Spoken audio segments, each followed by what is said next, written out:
along with me, and we actually met in my office. Is it like 20 years ago, Bobby? It's probably 20 years ago in New York. I was a developer, as you probably heard, and I always had very strong feelings about autism and how it happened and where it came from. And he and I don't know, the word got out, and I wouldn't say that people were very understanding of where we were, but it's turning out that we understood a lot more than a lot of people who studied it, we think. And I say we think because I don't think they were really letting the public know what they knew. Thanks as well to the director of the National Institute of Health, Dr. Jay Bhattacharya, FDA Commissioner Dr. Marty McCary. These are great people. Administrator of the Centers for Medicine and Medicaid Services, Dr. Mehmet Oz, and Acting Assistant Secretary of HHS, Dr. Dorothy Fink. So thank you all. Thank you, Dorothy, very much. The meteoric rise in autism is among the most alarming public health developments in history. There's never been anything like this. Just a few decades ago, 1 in 10,000 children had autism. So that's not a long time. And I've always heard, you know, they say a few, but I think it's a lot less time than that. It used to be 1 in 20,000, then 1 in 10,000, and I would say that's probably 18 years ago. And now it's 1 in 31, but in some areas it's much worse than that, if you can believe it, 1 in 31. And I gave numbers yesterday. For boys, it's 1 in 12.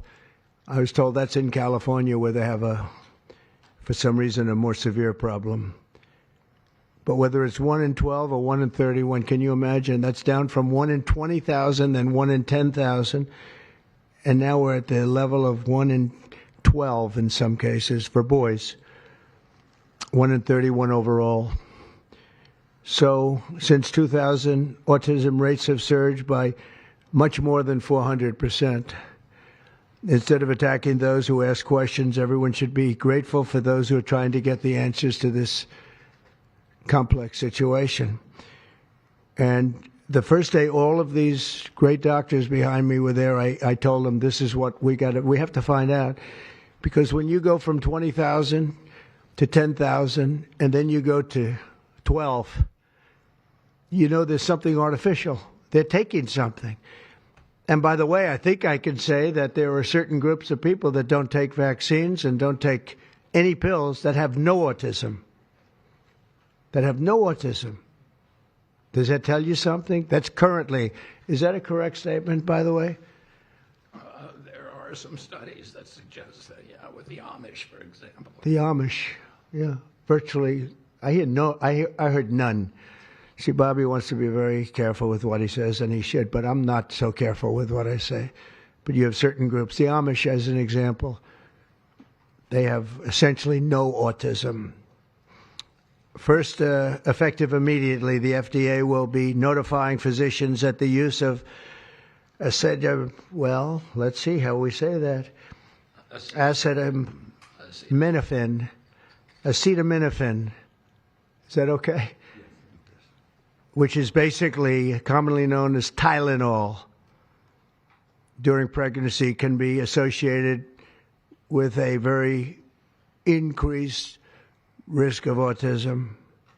So taking Tylenol is not good. All right, I'll say it. It's not good. For this reason, they are strongly recommending that women limit Tylenol use during pregnancy unless medically necessary. That's, for instance, in cases of extremely high fever, that you feel you can't tough it out, you can't do it. I guess there's that. It's a small number of cases, I think.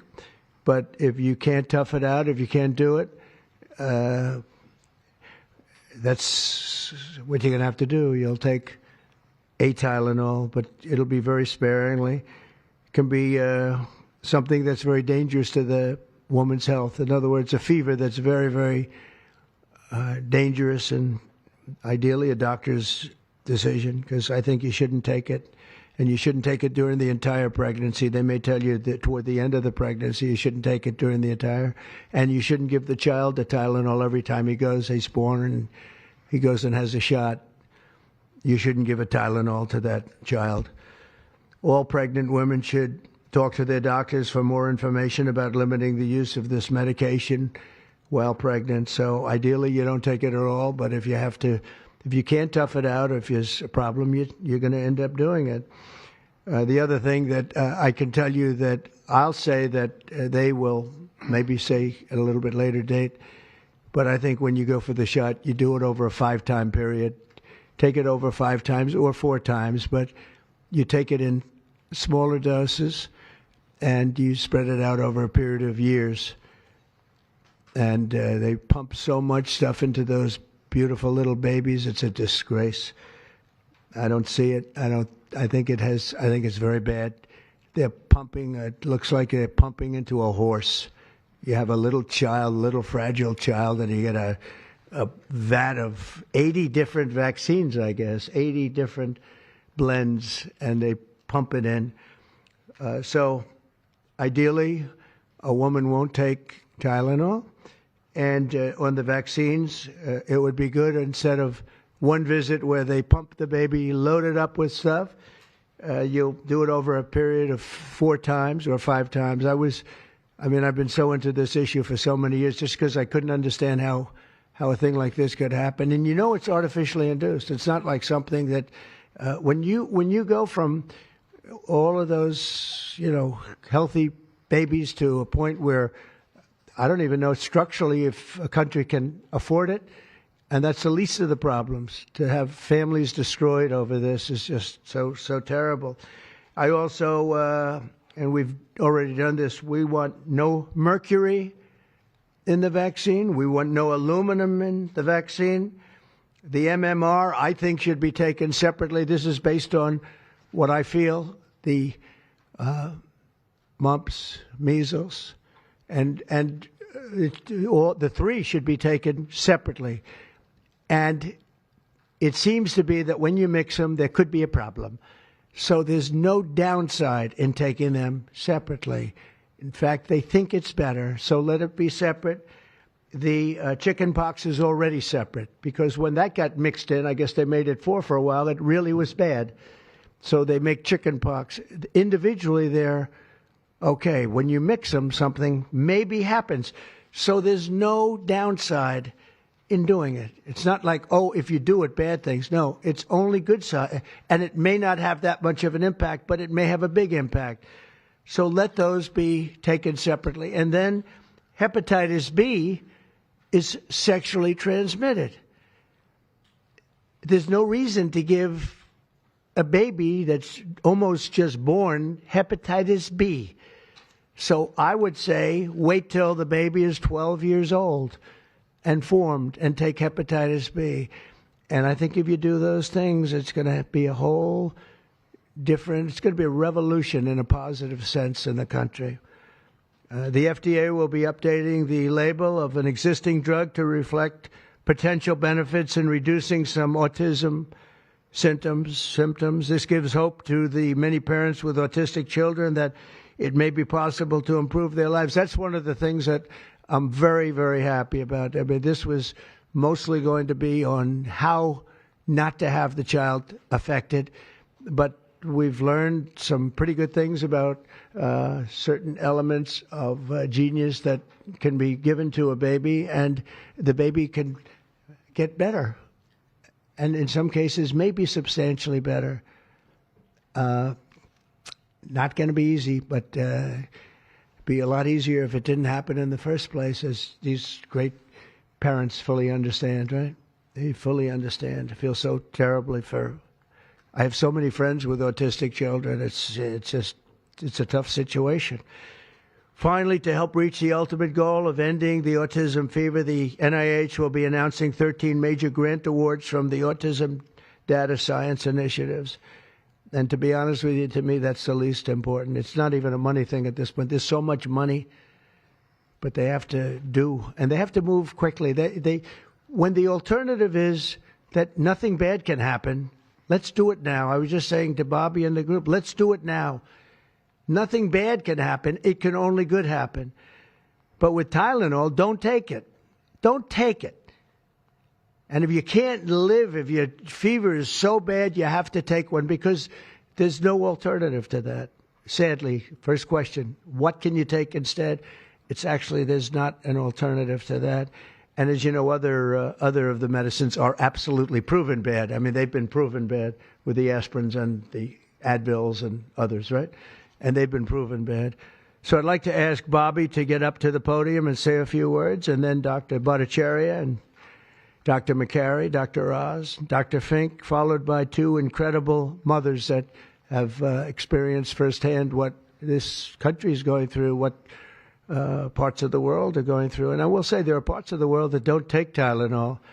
I mean, there's a rumor, and I don't know if it's so or not, that Cuba, they don't have Tylenol because they don't have the money for Tylenol, and they have virtually no autism, okay? Tell me about that one. And there are other parts of the world where they don't have Tylenol, where they don't have autism. That tells you a lot.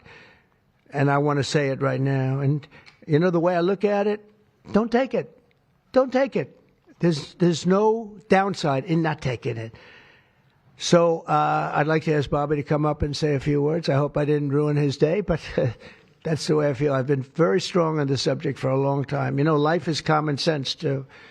And there's a lot of common sense in this, and I wish things like this were brought up. And this group has worked so hard on it, but I'd like to be a little bit more, a little speedier in the process of a recommendation, because there's no harm in going quicker. There's absolutely no harm. At worst, there's no harm. Thank you very much. Bobby, please. Thank you, Mr. President. To meet the President's challenge, I ordered HHS to launch an unprecedented all-agency effort to identify all causes of autism, including toxic and pharmaceutical exposures. At President Trump's urging, NIH, FDA, CDC, and CMS are turning over every stone to identify the etiology of the autism epidemic and how patients and parents can prevent and reverse this alarming trend. We have broken down the traditional silos that have long separated these agencies, and we have fast-tracked research and guidance.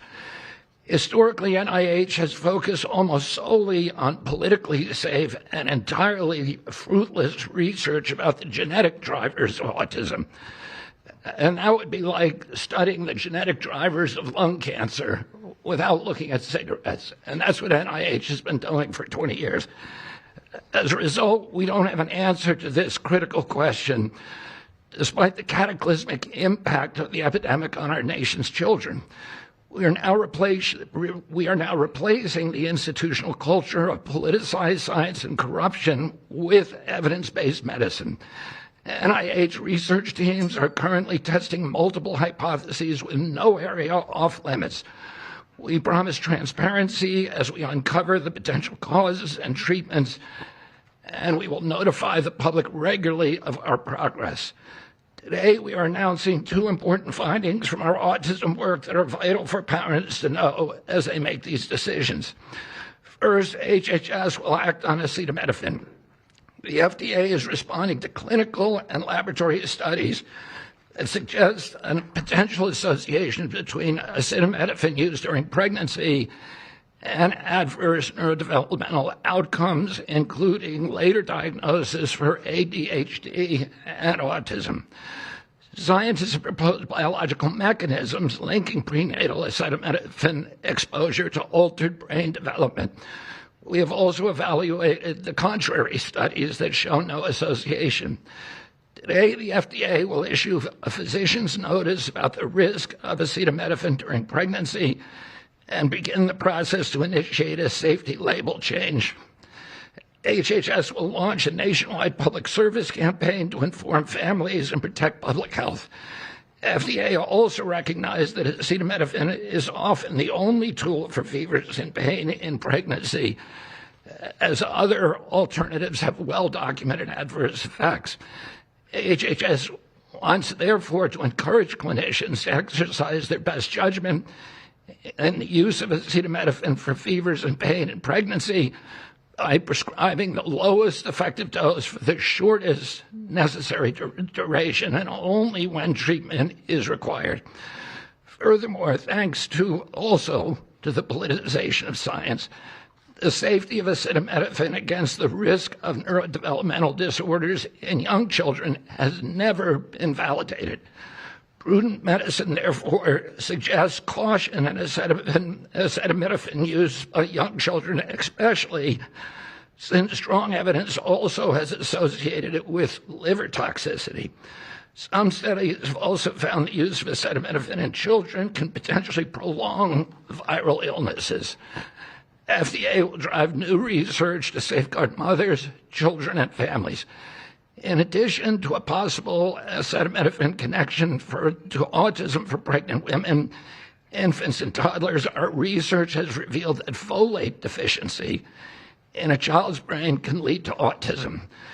We have also identified an exciting therapy that may benefit large numbers of children who suffer from autism. Peer-reviewed literature has documented that up to 60% of folate-deficient children with ASD can have improved verbal communications if given Lucovorin. I have instructed NIH, FDA, and CMS to help doctors treat children appropriately. Jay will help tell that story, which started with sound science, the kind that restores faith in government. This announcement also represents a historic collaboration between NIH, FDA, CDC, and CMS. We expect this to be the first of many announcements over the coming years that deliver actionable information to parents on underlying cause of autism and the potential paths for prevention and reversal. Finally, autism is a complex disorder with multifactorial etiology. We are continuing to investigate a multiplicity of potential causes with no areas of taboo. One area that we are closely examining, as the President mentioned, is vaccines. Some 40 to 70% of mothers who have children with autism believe that their child was injured by a vaccine. President Trump believes that we should be listening to these mothers instead of gaslighting and marginalizing them like prior administrations. Some of our friends like to say that we should believe all women. But some of these same people have been silencing and demonizing these mothers for 3 decades because research on the potential link between autism and vaccines has been actively suppressed in the past. It will take time for an honest look at this topic by scientists. But I want to reassure the people in the autism community that we will be uncompromising and relentless in our search for answers. We will perform the studies that should have been performed 25 years ago. Whatever the answer is, we will tell you what we find. We are researching this issue to all 3 agencies. Jay will discuss one of our research initiatives at NIH. This model of unleashing unbiased, depoliticized, gold standard scientific research and academic freedom to deliver actionable information to prevent and reverse disease will be a model for the framework to deliver similar results for many other chronic conditions that plague Americans. Jay? Thank you, Secretary Kennedy, and thank you, President Trump. Thank you very much. I'm proud to announce today that the NIH has launched the Autism Data Science Initiative to turbocharge autism research, devoting an additional $50 million to the cause of studying autism.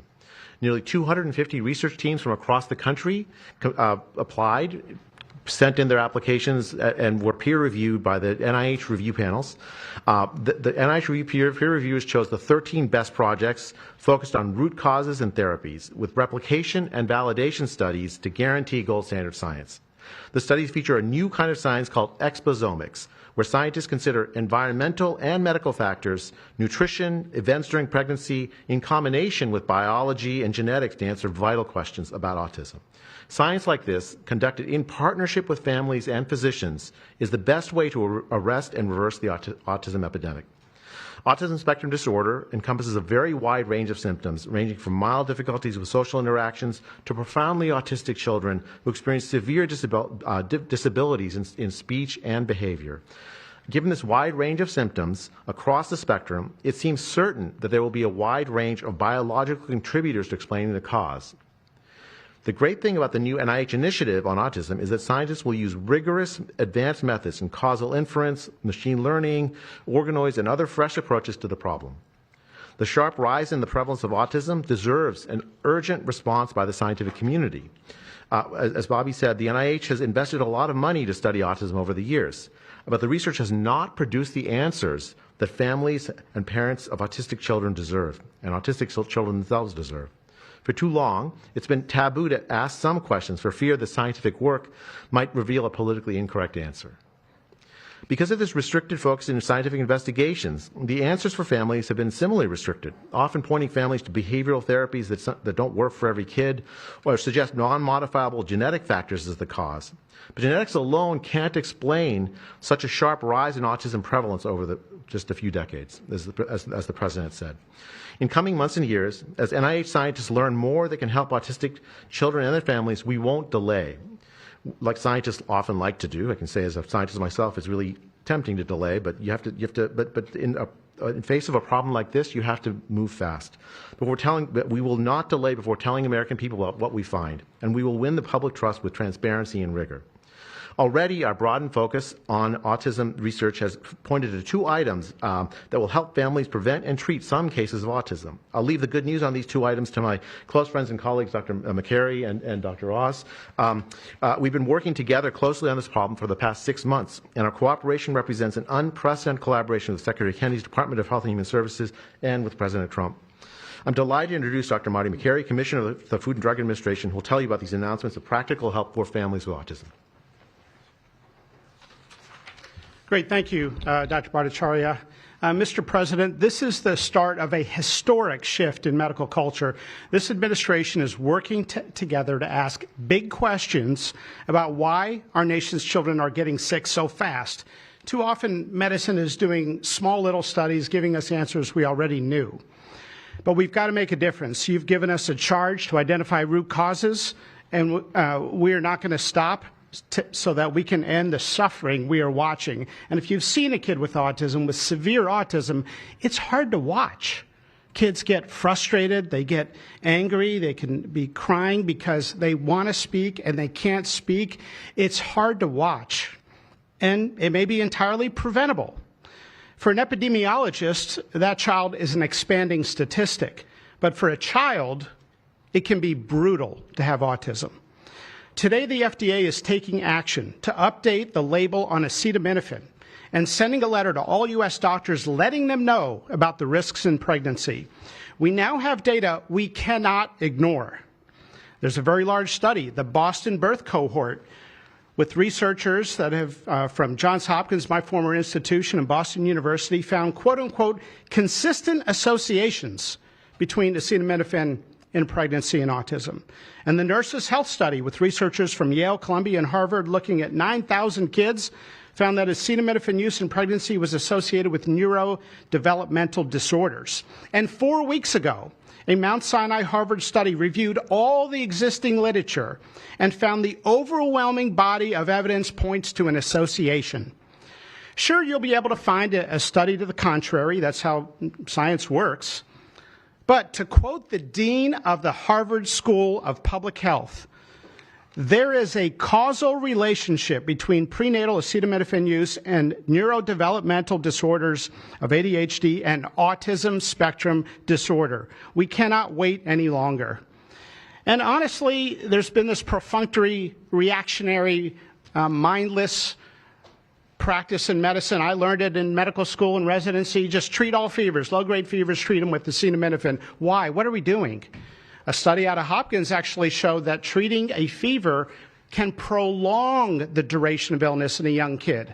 Maybe that's because a fever is a body's natural way of ridding an infection. When my wife was pregnant and delivered our son a few months ago, they pushed her to take acetaminophen for a low-grade fever. She said no, and then they looked to me and I said, absolutely no. I'm also here to announce good news. Today, the FDA is filing a Federal Register notice to change the label on an exciting treatment called prescription Lucovorin so that it can be available to children with autism. You know, autism may also be due to an autoimmune reaction to a folate receptor on the brain, not allowing that important vitamin to get into the brain cells. It's a fairly established, mature pathway. Again, we have a duty to let doctors and the public know we are going to change the label to make it available. Hundreds of thousands of kids, in my opinion, will benefit. One study found that with kids with autism and chronic folate deficiency, 2/3 of kids with autism symptoms had improvement, and some marked improvement. Mr. President, you told us to do what's medically right, to go bold, and not worry about the corporations and the lobbyists. So that's what we're here doing today. Thank you, Mr. President. Good, thank you.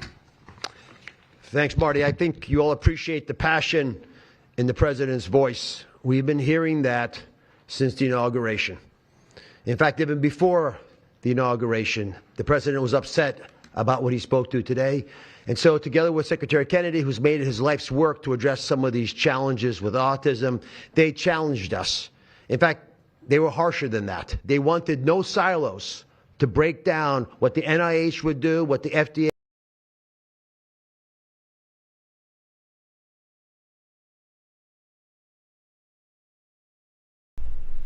Hold on a second. What the fuck? Why? What are we doing? Challenges with autism. Right. They challenged us. In fact, they were harsher than that. They wanted no silos to break down what the NIH would do, what the FDA would do, what CMS. Oh no, did they lose their feed? Just a second. do. They insisted that the physician leaders bust through the clutter. Oh, they got it. In the script, there should be two questions that you have. Two questions that should come to your mind. The first is, how will patients and parents get access to the treatment? I'll tell you how. Over half of American children are covered by Medicaid and CHIP, government health insurance. Over half. Therefore, because they're covered in Medicaid and CHIP, upon this label change by Marty, state Medicaid programs in partnership with CMS will cover prescription Lucovorin around the country. It's yours, but you have to go to a doctor to get a prescription because they know your child, they know you, and they know the medication. States will also have tools to monitor its use and ensure appropriate utilization. That's important for a bunch of reasons because we want the right kids getting the right prescription medications. We believe private insurance companies will rapidly follow our lead if they have not already done so. And again, to make sure that this is safe and effective treatment, you need a physician to prescribe the medication because it's on prescription. Second big question. How are we going to collect clinical data to answer the big questions that the President is asking and the Secretary insists that we offer? CMS is also issuing guidance to convene states and existing research networks to support NIH and FDA in their research efforts of prescription Lucovorin, while also maintaining the privacy of all patients, all health information of our beneficiaries. Collecting real-world data, which is what many of you have been asking us to do in the community, is fast. It is life-saving, and we'll get answers based on what happens over the next few months with this approach. The aggressive approach, and it is aggressive, demanded by the President and by the Secretary, have already identified risk factors and opened the door for the first FDA-recognized treatment pathway for autism. It is the first of its kind, and it wouldn't have happened without the leadership of the President and the Secretary. The fivefold increased prevalence of autism over the past 25 years demands a rapid response. The average clinician, researcher, we spoke to many, thought it would take 5 years to get this data. Parents are unwilling to wait 5 years. The President is unwilling to wait 5 years for these results. So the President and the Secretary are acting today with this tri-agency move. The administration's bold actions investing in groundbreaking research follow the science. They restore trust, which has been lacking, and they will change the trajectory for millions of American families. Mr. President, God bless you for being brave. So let me introduce Dr. Fink, who's acting administrator, and after Dr. Fink, we've got some wonderful women, Jackie and Amanda. I know it's going to be tough, but if you can make some comments about this historic day. God bless you. Thank you, Mr. President, for this opportunity to speak with all of you today.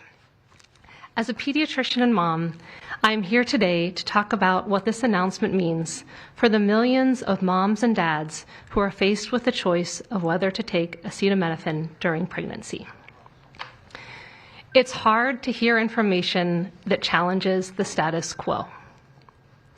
We are sharing this information not to confuse, but to empower parents to make the best choices when taking medications during pregnancy. We are all concerned about the rising rates of neurodevelopmental disorders, including autism. President Trump and Secretary Kennedy are dedicated to radical transparency so that patients have the best, most up-to-date information.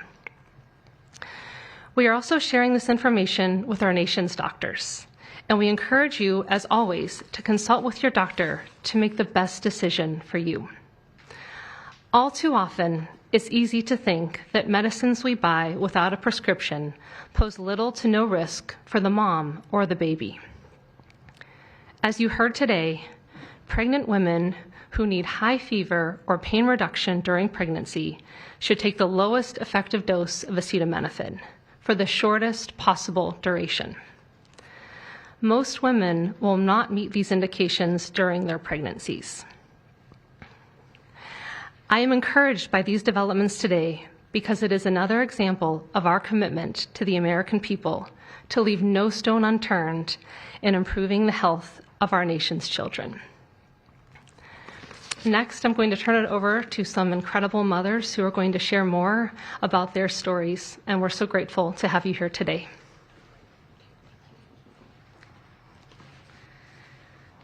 Thank you. Thank you, Mr. President and team, for all your work. This is an historic day, and I'm thankful to be here. I have a son who's 5 who is profoundly autistic, and you've probably heard if you've met one autistic child, you've met one autistic child. It's a spectrum, which I don't think the spectrum is helpful, but that's another conversation. He is an amazing little boy, a blessing from God. He's marvelous. He can count to 1,000. He knows all of his letters and the sounds they make and a word for each one. But he also has a lot of obstacles. He is nonverbal. He can say those numbers and letters, but there's no communication. Unless you've lived with profound autism, you have no idea. You have no idea. He, like you said, he will get frustrated because he can't speak. It's not even that he can't speak. Sometimes he just doesn't understand what I'm saying.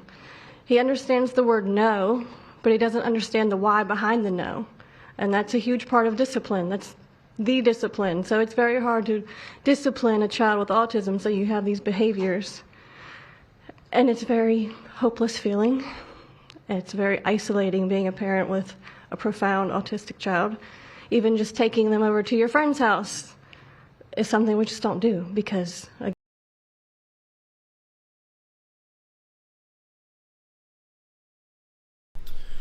Goodness, right side, what is going on today? Some of my kids are top of their class, and What the I fuck fully is this? attribute IXL. Ads. We don't want ads. I bet that's what it was. very This isolating ad being trying to a parent cut through. with a profound autistic child. Even just taking them over to your friend's house is something we just don't do because, again, they're going to be met with no, no. I don't know. They're gonna have to fucking wrap this up. I don't want to sit here and watch this buffering bullshit. Come on, tell us your sad Very story. isolating being a parent with a profound autistic child. Even just taking them over to your friend's house is something we just don't do because, again, they're going to be met with no, no, no, and no understanding of why. Hope that he can get the help that he needs. And just thank you. Thank you. Thank you very much. Thank you, Bonnie. You take care of yourself.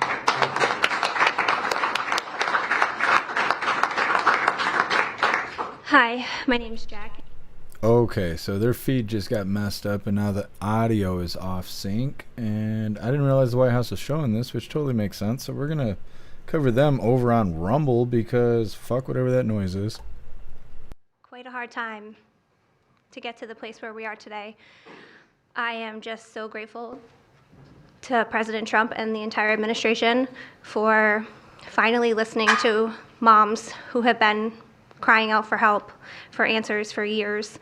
I've met so many other moms with children on the spectrum in the 9 years since my son's diagnosis, and they all have very similar stories, and they've all just wanted somebody to listen, to not ridicule them or look at them like they were the crazy people.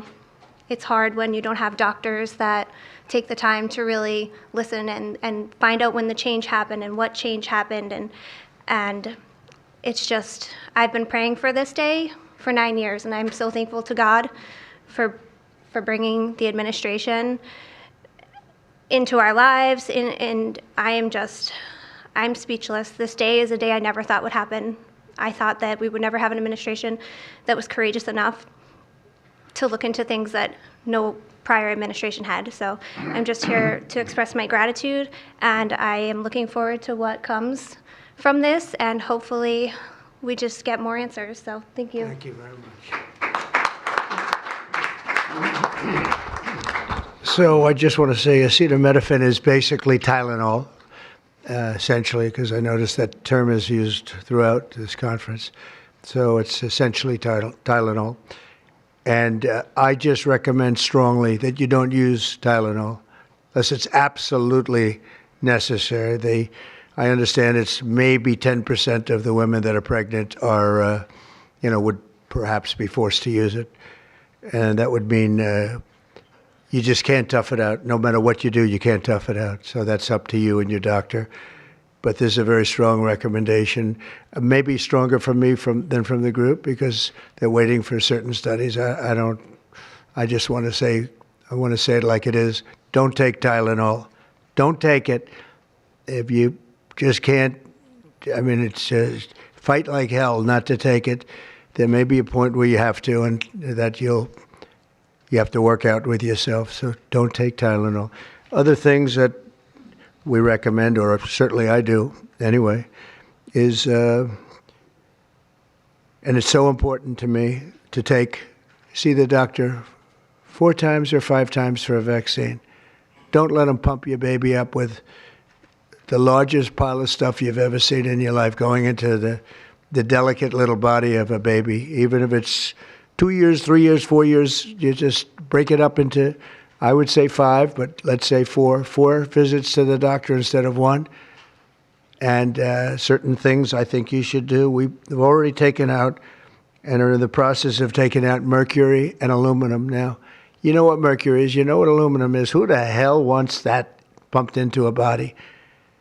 And there were rumors about both of them for a long time. But we're having them taken out. We're having them taken out of the vaccines. Hepatitis B, again, that's sexually transmitted, and we think you should wait. I think you should wait till 12. I'm making these statements from me. I'm not making them from these doctors, because when they talk about, different results, different studies, I talk about a lot of common sense, and they have that too. They have that too, a lot. But I recommend the hepatitis B. Take it at 12. Sexually transmitted. You don't have to give it to the baby when the baby's 2 years old, and there are a lot of theories on that, but not when they're 12. Doesn't seem to be a problem at all. The MMR and the chickenpox. Chickenpox has already been broken out. It's a singular shot, but the MMR is not. And I've heard for years that there's a problem with it. But they say that there's no problem if you do each shot separately, not put together. So an MMR, go out and do it separately. Don't take Tylenol. Don't give Tylenol to the baby after the baby's born. Every time the baby gets a shot, the baby gets a shot. They say, here, take a cup of Tylenol. I've heard that for years. Take Tylenol. Don't take Tylenol. Don't have your baby take Tylenol. Now, Tylenol is fine for people that aren't pregnant, that aren't in the situation that we're talking about. One very specific situation. If you're pregnant, don't take Tylenol. When you have your baby, don't give your baby Tylenol. at all, unless it's absolutely necessary. Don't do it. Break up your visits to the doctors. Break them up. Do it in 5 if you can. Now, it's inconvenient. It's inconvenient. Oh, you got to have to go back another year later. You're going to go back each year for 4 years, 5 years, 3 years. Just break it up. Break it up, because it's too much liquid. Too many different things are going into that baby at too big a number. The size of this thing, when you look at it, it's like 80 different vaccines and beyond vaccines, and 80. Then you give that to a little kid. I mean, I can tell you that I had a woman who worked for me, a beautiful, wonderful woman, worked in Trump Tower, and she had the most perfect child. Beautiful, just perfect. And I remember this little blonde-haired boy running around the lobby of Trump Tower, so healthy and so vibrant. And I said, that's great. One day I came in and she was crying her eyes out behind the counter. She worked at the front desk. She was crying her eyes out. I've never, as much as I've ever seen anyone distraught, she was. I said, are you okay? What happened? My boy, I've lost my boy. What does that mean, your boy? My boy, you know him, sir. You've seen him grow up. He was so beautiful. And I took him for a vaccine, sir. And he developed this unbelievable, I think she said 107, 108. You know, it goes well beyond when this happens. It goes up to 106, 107, 108. You know, we hear 105 and you're in trouble, but it just goes up to a level that you never hear about, but it goes up very high.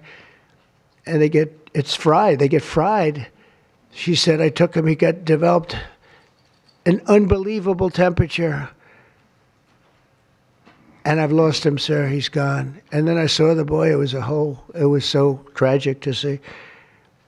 That was the following day. After the vaccine. And I've seen it 2 other times, and I think 3 other times, but 2 other times, where they go to the doctor and they get the vaccine, they get the shot. The kid is, badly hurt. Let's be nice, badly hurt. And just do it. Break it up into 5, break it up into 4, break it up into 3 if you have to, but go to the doctor 4 times instead of once, or 5 times instead of once. And for some reason, they insist that you put it all into the body, and maybe that's the drug companies that make more money that way. Maybe it's the doctors because they don't want to be, doing this so much. Maybe it's the doctors. They get maybe more money. Who the hell knows what it is? Don't do it. Get them broken into 4 or 5 visits. Do it 4 or 5. That means you have 20%, 25% what you're putting into the baby's body. It can only help. It can only help. And the other things I told you about, just the word tough it out. It's easy for me to say tough it out, but sometimes in life, with a lot of other things, you have to tough it out also. Don't take Tylenol. Don't give Tylenol to the baby. When the baby's born, they throw it at you. Here, give them a couple of Tylenol. They give them a shot. They give them a vaccine. And every time they give them a vaccine, they're throwing Tylenol. And some of these babies, they're long born, and all of a sudden they're gone. And it doesn't hurt not to do it. It doesn't hurt. There's no downside. There's no downside at all. And break up MMR. Break it up. It's practically a known fact that if you break it up, you're not going to have a problem.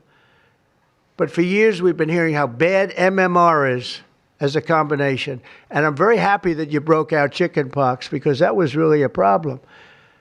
And there are other things. It's interesting because there are other things, we were talking about it, other different drugs, pills that you take that we know are so bad and they don't take them anymore. But for some reason, with this, they keep taking it. Don't take Tylenol. There's no downside. Don't take it. You'll be uncomfortable. It won't be as easy, maybe. But don't take it. If you're pregnant, don't take Tylenol. And don't give it to the baby after the baby is born. And we have more than 3 years left. And I told Bobby and the doctors behind me, and they are so committed to this, I told them that this is the number one thing I want to do from you. And, you know, we have something else called Favored Nations, where I'm going to be reducing drug prices by 1,000%, by 900, 600, 500, 1,200. We're going to be reducing drug prices at levels never seen. It's called Favored Nations. We're going to be paying what right now, we're like the garbage can for the rest of the world, and we have been for forever. We pay much higher for drugs than the rest of the world. We subsidize the rest of the world. We're not doing that anymore. And that's a big thing. That's a big thing. That's bigger than anything. I told the story the other night that I was so proud in my first term that for the final year, drug prices went down 0.25%. And I was so proud. I said, why? I'm the first one to do it. I think it was 28 years, they said, where drug prices went down from the beginning of the term to the end. And I was so proud. I called a news conference. I said, you know, drug prices have gone down. First time it's happened in 28 years. You know what it was? 0.25%. I was so proud. Now we're going to have them go down from $100 a pill to $9 a pill. From $1,300 for a shot of like an Ozempic or the fat, I call it the fat pill or the fat drug. Sometimes it works, I guess, for people. The ones I've seen, it hasn't worked so well. I got a lot of friends, they're fat. They said, yeah, I lost some weight. I said, you don't look it to me. But they pay $1,300, $1,200, and they go to London and they pay $88. And they call me, they go, what's this all about? We're subsidizing the rest of the world stupidly because we have a lot of stupid people in this country running things. And how big is that? But to me, that's nothing compared to autism. I see that gorgeous boy. I have a big present for him in the back. You know, you bring him back. We're going to bring him into the Oval Office. I have the best present he's ever going to get, okay? A big one. I saved it for you, okay? Because I heard you were coming. Look how beautiful he is. So that's it. There's nothing much to say. Don't take Tylenol if you're pregnant, and don't give Tylenol to your child when he's born or she's born. Don't give it. Just don't give it. And we're going to have, I think, really, if you do all the things that I say, break it up. Just break it up. Break up the shots with the doctor. MMRs, as I told you, separate, separate, separate. Chickenpox already separate. You do these things. I'm telling you, I want to, when I leave office, I don't want to have, it's going to be the kind of number that we're hearing where it's 1 in 32 or 1 in 10, because I've heard 1 in 10 also. And in California, it's really bad. I want it to be, let's get it back to maybe 1 in 10,000 or 1 in 20,000 or maybe none in 20,000. And the only way you're going to do that, because this is artificially induced. This is induced by something. You don't go from 1 in 20,000 to 1 in 10,000, then to 1 in 10. That means you're taking something and something's wrong. And I feel very certain, and I know I'll be criticized. Someday they'll look back and they'll say, well, it wasn't, but I think it will. I think we're going to have a tremendous, this is the most important thing. There's nothing more important than me. We cured inflation that Biden gave us. He gave us so much inflation, the biggest ever in history. We got inflation done. We brought prices down. We gave you the largest tax cuts, all that stuff. It doesn't mean a thing compared to what we're doing today. This means everything. So we're going to save a lot of children from a tough life, really tough life. We're going to save a lot of parents from a tough life. Okay, how about a few questions? Let's just make it on this subject. This is so beyond as a subject that I'd rather not talk about, you know, some nonsense on the economy. And I will say this, the economy is unbelievable. The stock market just hit another record high and all that stuff. This means more to me. Yeah, please. Mr. President, I have one on your announcement, one on vaccines that's also related. Yes. Why do you think we haven't heard more previously about the tie to autism in acetaminophen? Nobody knows. I don't know. Not only that, when you say it, you get attacked. I was saying something similar, not as strongly, because now facts are on our side. But I was saying it with Bobby 20 years ago, and I was attacked. I said, whoa, what was that all about? I had no idea. You get attacked. I don't know. The medical community, drug companies, doctors. I don't know what it is. All I want to do, I don't care. I don't care about being attacked. It doesn't matter to me. I believe that the numbers at the end of our term or shortly thereafter could be really phenomenal. I want it to go up just like it came down to this horrible level. 1 in 10, 1 in 12. I was told 1 in 10. I was told 1 in 12. Today I heard 1 in 31 if you add the girls and the boys together. It's crazy. And it was 1 in 10,000 and 1 in 20,000. It's not even sustainable for a country. You want to know the truth. And there are other places that don't have it. And they have things in common. And that's called medical research. Yeah, please. Mr. President, I'm curious as you look at the trend lines, how much of this is the causation of acetaminophen and how much is sort of better diagnosis, doctors, researchers having a better understanding of what is on the autism spectrum? Do you want to do that? Sure, go ahead. That's one of the canards that has been promoted by the industry for many years, that it's changed diagnostic criteria, better recognition. But there's been study after study done of that completely debunks that. One of them by the Mind Institute at UC Davis, University of California. But also it's just common sense, because you're only seeing this in people who are under 50 years of age. If it were better recognition or diagnosis, you'd see it in 70-year-old men. I've never seen this happening in people my age. I've never seen a case of full-blown autism, and that means profound autism. I want to be very careful. Head banging, stimming, toe walking, nonverbal, non-toilet trained. I've never in my life seen a 70-year-old man who looks like that. You're only seeing it in the kids. It's an epidemic.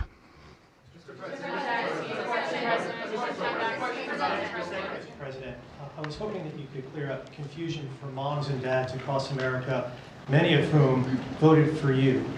There's a statement that was put out by the American College of Obstetricians and Gynecologists, and in their statement, they write, acetaminophen remains a safe, trusted option for pain relief during pregnancy, and that's at odds with what you said and with what many of the experts say. How do you... It's the establishment. That's the establishment. They're funded by lots of different groups. And you know what? Maybe they're right. I don't think they are, because I don't think the facts bear it out at all. They're fighting for something that, in my opinion, they shouldn't be fighting for. But here's the thing.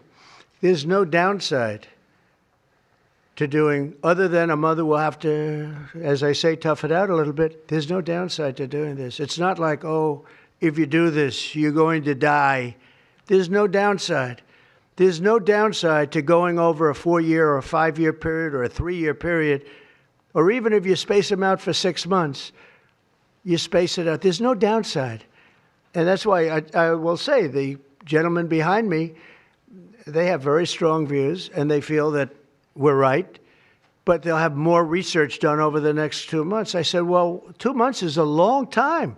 A lot of people could be saved, and there's no downside to doing it. Everything I said, there's no downside to doing it. It can only be good. And I think you're going to see very good results. That's establishment stuff, and we've been reading that about a lot of things for years. And you know what's happened? We've gone from 1 in 20,000 to 1 in 10,000 to 1 in 32 to 1 in 10. Think of it. 1 in 10 or 12 or 1 in 31. Think of it. 1 in 31 people, young kids, get autism? What is it, Jeff? My question is about Lucovorin. You mentioned that as part of your plan. That is also a chemotherapy treatment. Have you been in touch with the drug companies to Why don't increase I have the production doctor about answer that? And just, I'm going to throw in my follow-up at the same time. Dr. Oz mentioned that this will be available with CHIP, children who are on CHIP. But the big beautiful bill reduced funding for CHIP and Medicaid by $1 trillion over the next 10 years. Are you concerned that that will impact your ability to get this drug out? I'll explain it to you in a second, but please go ahead. Thank you. Thank you. Lucovorin is not a chemotherapy, but it is a vitamin given with chemotherapy sometimes. And the idea here is that the folic acid receptor in the brain is blocked by some antibody response. It might be 20, 40, 50% of kids with autism. And Lucovorin will bypass that blocked receptor. And that's why so many doctors are probably seeing so much clinical improvement on kids with Lucovorin. Production. Yeah, we've been in touch with the companies, and they are prepared to ramp up production, and we actually talked to them about a month ago. And on your second part of your nasty question, the number is that the great big beautiful bill, which is the greatest, I think one of the best things ever passed in the history, with the tax cuts and regulation cuts and all of the things it does, no tax on tips, no tax on Social Security, no tax on overtime, all of it does. It also gives $200 million, as just explained by Dr. Oz. And I'd like you to explain that to exactly what you're saying. The Big Beautiful Bill actually increases Medicaid spending projected over the next 10 years by $200 billion. There's also a $50 billion Rural Health Transformation Fund, which will allow a lot of these programs to get in the rural parts of the country that the President and Congress are handing to governors to start distributing. Those grants have already gone out. The money will be allocated by the end of this calendar year. And I want to point out that the ability of NIH to do research that feeds and hands the ball to the FDA, which then can change labeling to allow Medicaid programs in states to fund this program, will ensure that the things that President Trump and Secretary Kennedy desire are financially affordable for the families around America. You mentioned CHIP, sir. That's why I asked that question. You mentioned that CHIP would fund this for children. Well, most of the kids are on Medicaid, probably 43% on Medicaid, another 8-10% on CHIP. And all the programs in general are being evaluated. Most of what the One Big Beautiful Bill was seeking to do was to remove fraud, waste, and abuse. But the programs themselves should stay financially intact for the people for whom they were designed, and in this case, for children. And the only thing we cut, so that's $200 billion positive. The only thing we cut was for fraud, waste, and abuse, of which there was a lot in this country, and nobody minds that. Yeah, please. Mr. President, you said that there is no reason to give newborn babies hepatitis B vaccines. But hepatitis B can be contracted not just through sexually transmitted diseases. It can come from needles to open wounds. So when you say you feel, is that appropriate to be telling? I think it's absolutely appropriate. I think they should wait till they're 12 years old. Yes, please. You've been talking about reducing autism by spacing out vaccines. Would you like other combined vaccines babies receive to be spaced out, like MMRV? What is this again? You've been talking. Speak up, please. Sir. You've been talking about reducing autism by spacing out vaccines. Right. Correct. Would you like the other combined vaccines babies receive to be spaced out, like MMRV? I would say yes, but that just is. For me, it's a lot of common sense involved in this. It's a process, but we're looking, but it should at least be given separately. Now, it's possible that you can reduce them and I'd give them in small doses, but it's possible maybe in that particular case, the MMR wouldn't work in small doses, but you can certainly give them as separate shots. It's been proven to be very safe when you give them in separate shots instead of mixing. So I don't think there's any reason to do that. Do you agree with it? I'm not a doctor, but I'm giving my opinion. I don't think there's any reason to do that. So it's been proven to be safe when you break them up. But MMR by itself, I've heard bad things about it for many years. Yes, please. Mr. President, is the spectrum too broad, in your opinion? For research purposes, you are dealing with a population of children who might have social boundary difficulties, and then you have children who are, going to grow up to be adults in diapers. I mean, what do you think? We don't know how broad the spectrum is. We don't know exactly where it starts and where it ends, but we do know what we're going through. We're going through some very serious trouble, and we know autism. I mean, it could be bigger, it could be small, a little bit smaller, but the number is unacceptable. And the number, the way it's come down, because the spectrums remain the same, the number, the way it's come down is just unacceptable, meaning come down to that level of 1 in 10, 1 in 12, 1 in 31. Go ahead, in the back. This question is more directed towards Secretary Kennedy. He's talked about that we're just kind of finding out about the fact that babies are affected this way. Is there a concern that information is being suppressed right now within HHS, and could an investigation perhaps be launched? Well, I think information has been really not given out very freely over the years, absolutely. And I think that's by drug companies and maybe doctors, but I certainly think that over the years. I think this is a different group. We have a lot of information. And that information, I mean, it's the information that we have that we're making these statements. And I'm making them out front, and I'm making them loud, and I'm making them strongly not to take Tylenol, not to take it. Just don't take it unless it's absolutely necessary, and there's not too many cases where that will be the case. And again, what's the worst? The worst is nothing can happen. It's very positive. That's a positive thing. But I don't believe I don't actually believe that's possible. I think the results are going to be amazing. I want to see amazing results by the time I leave this beautiful building. And I will consider this, I believe, with the wars, I've stopped 7 different wars. I've saved millions of lives. I've done a lot of things. This will be as important as any single thing I've done, because I know ladies, beautiful ladies just like this that are going through the same thing, and it's not easy. And I admire you for being able to do it. But I admire him, too. I wish I had a face that looked like that. If I looked like him, I would have been president a long time ago.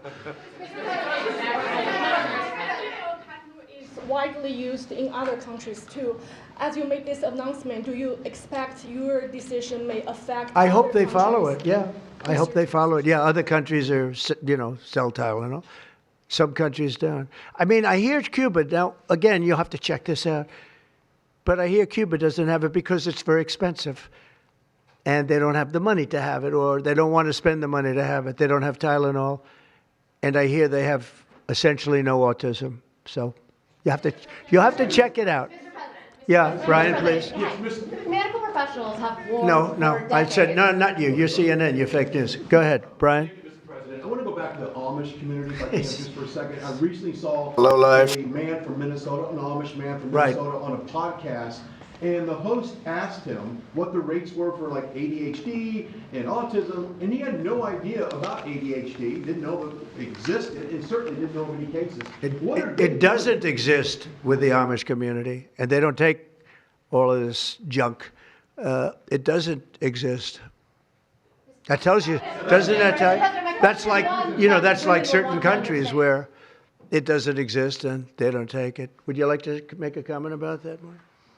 The Amish population is a very mixed group, so there's a subset that take vaccines, a subset that does not, and we know they have very low rates of chronic disease all across the board.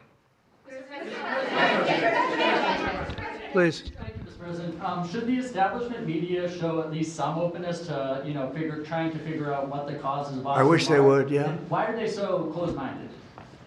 Well, look, it's not only the media, in all fairness, it's some people. When you talk about vaccines, they go crazy. And, I'm a big supporter of vaccines. I got a certain vaccine approved in 9 months that would have taken from 5 to 12 years. I'm very proud of it. A lot of people think it was one of the greatest things I've done, and some people think, mostly Republicans, actually. I'll tell you, the Democrats think it was, they think Operation Warp Speed was one of the greatest things any president has done, any president.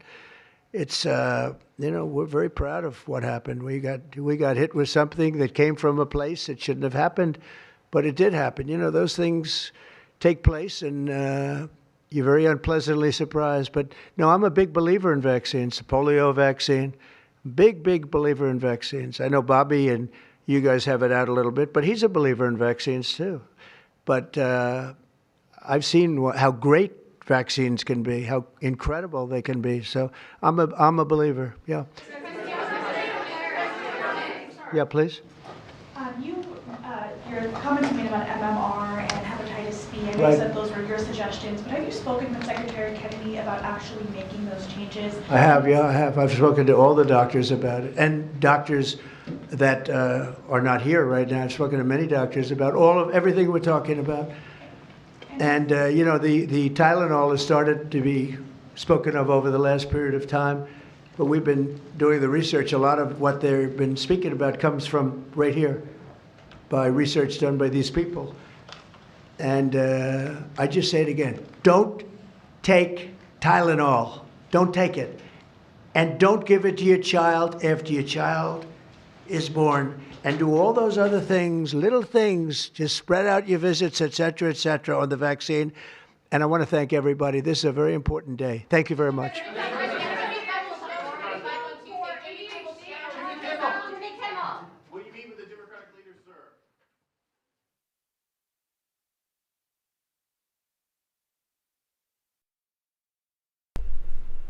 Okay.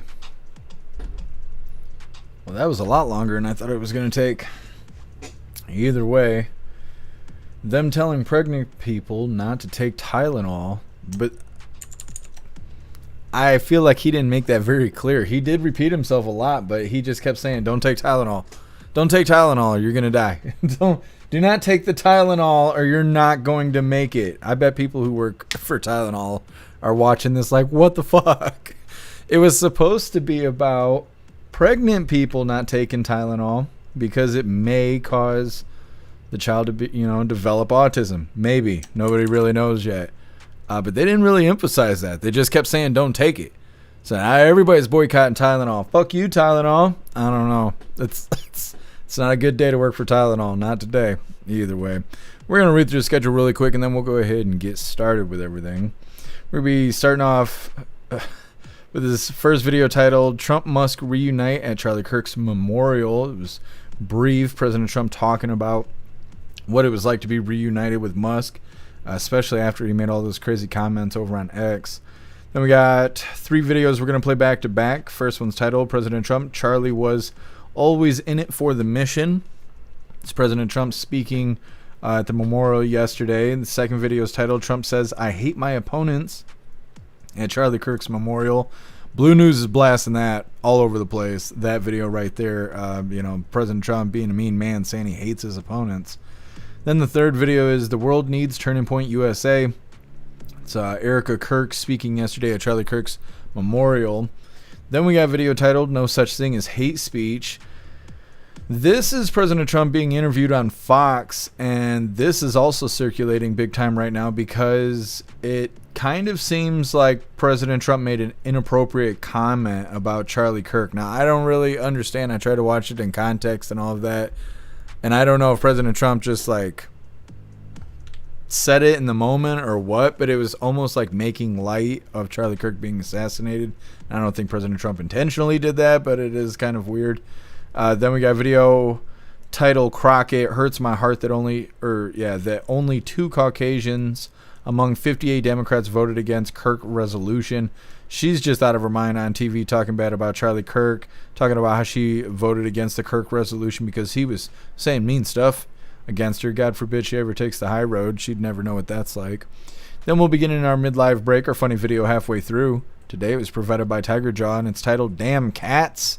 It's a good one. Then we'll be getting back into the news. We got a video titled Legal Fight Expected as New Scum Signs Immigration Laws. Apparently, New Scum is trying to make it so ICE has to reveal their face. They have to wear visible badges and a couple other things. But it's controversial because it's not really up to the state to tell the federal government what they're going to do. So that's where the legal stuff comes in.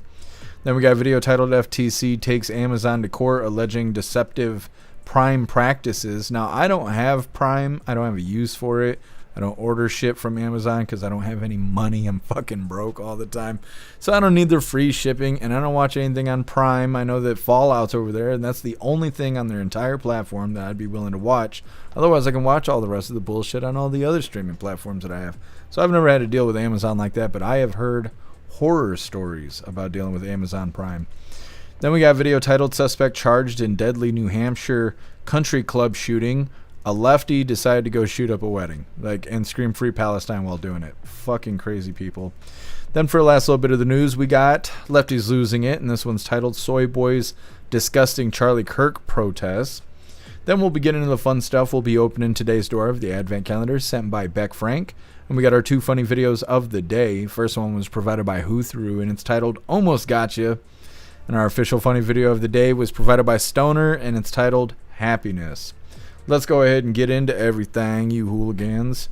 Like I said, we're going to be starting with this first video, Trump, Musk, Reunite at Charlie Kirk's Memorial. Let's get this pulled up. This is a quick video here. Come on, GoofTube, do the thing. Wake the hell up.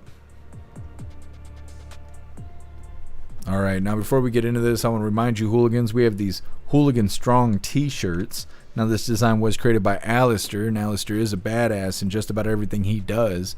So I will be posting his link in all of the chats for you hooligans to have the opportunity to hire him for your creative needs, because if you think it, he can create it.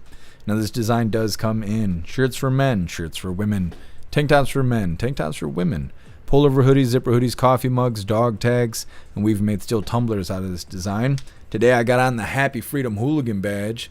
We got lots of items and lots of designs over on the merch store. I'll be dropping all the links in the chats while we watch this first video. Mr. President, everyone's saying that Charlie brought you and Elon back together. Is that true? Well, Elon came over and said hello. No, it's nothing to do with that. So I thought it was nice. You know, he came over, had a little conversation.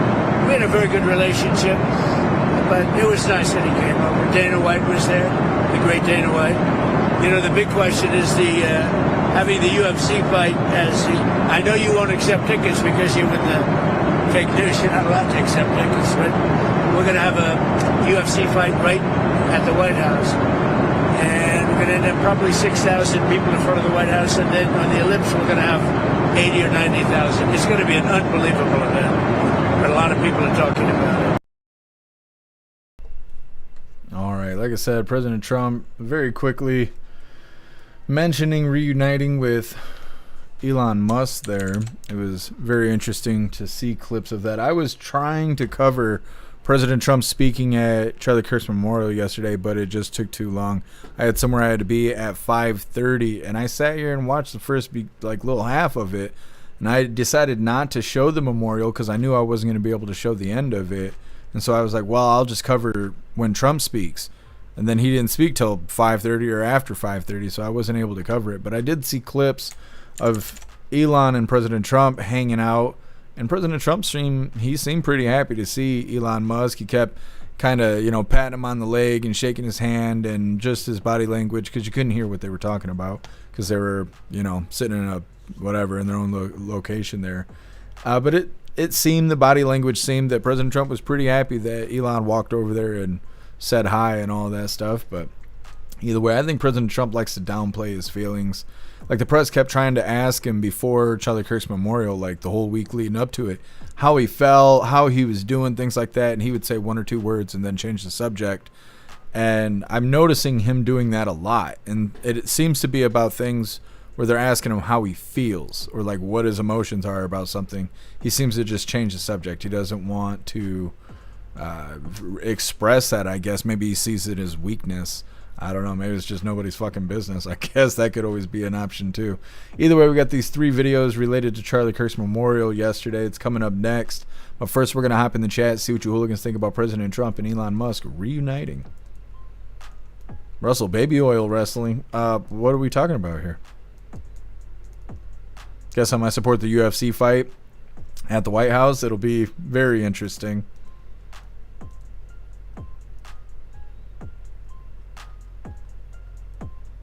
What's up, Jay Spray? Happy freedom to you.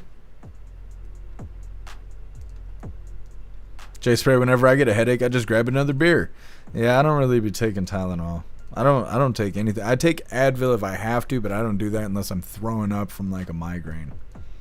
Otherwise, I don't take medicine. Especially like the stupid antibiotic that they gave me. What a fucking waste of my time. I got to go back to the doctor tomorrow because the bite on my leg is not getting better. And now my knee on the other leg is starting to give out because of all the compensating for having a bad leg for like almost 7 weeks now. Pretty soon I'm not going to be able to walk. It's fucking stupid. So we'll see what they decide tomorrow. I'm looking forward to that.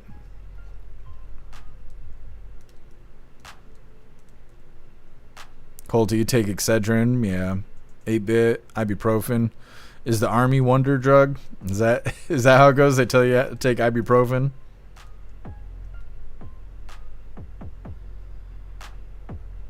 What's up, Plastic Quack? Happy freedom. What's up, my feed? Happy freedom to you.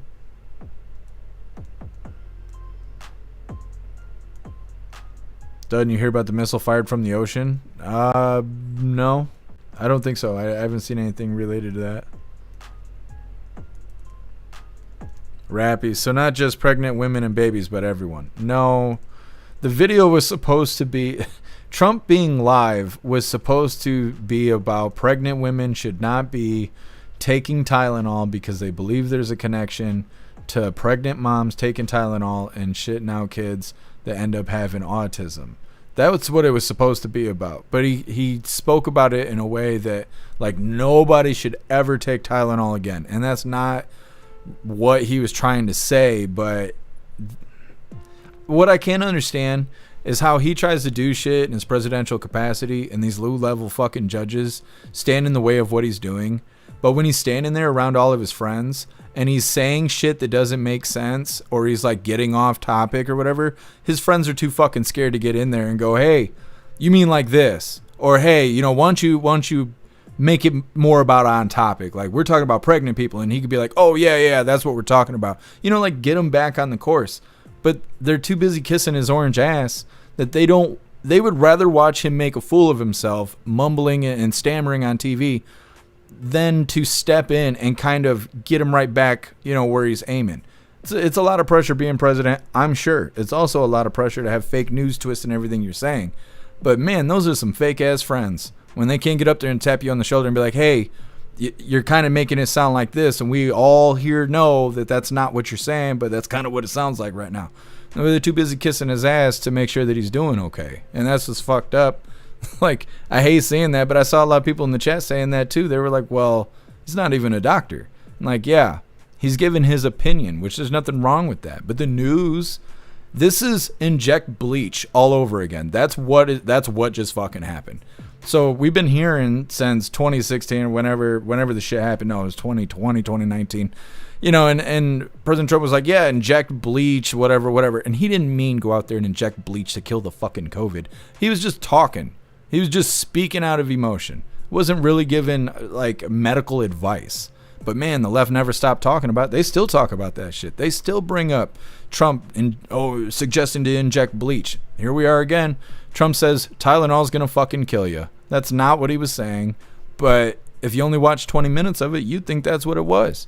Because of they let him get off topic a little bit too much. And it happens. Everybody does it. He's just being a person. Ain't nothing wrong with that. But that's exactly what just happened, is inject bleach all over again. That's all we're going to hear for the next week. It's how President Trump was given medical opinions when he's not authorized to do that because he's not a medical professional and da-da-da-da-da-da-da. And that's all we're going to hear for the whole next week. It's like, I don't know. I'm glad we were all here together to see what the fuck happened. But that's what the left's going to be talking about for the next week.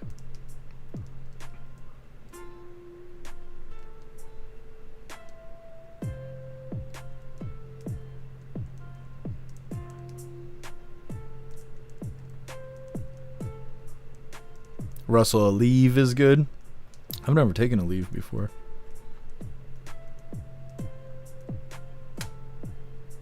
Rappy, such a beautiful memorial yesterday. Erica's speech was really powerful. Yeah, I saw some of that too. Colty, you're right. It is all over again. Yeah.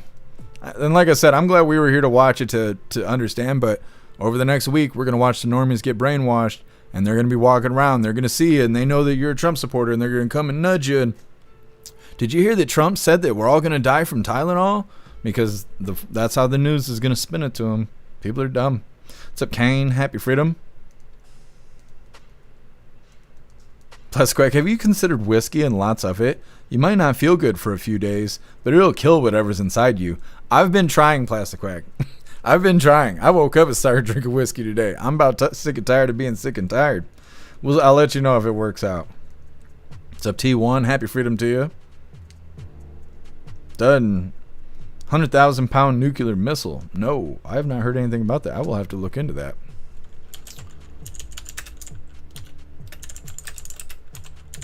From the Ochin.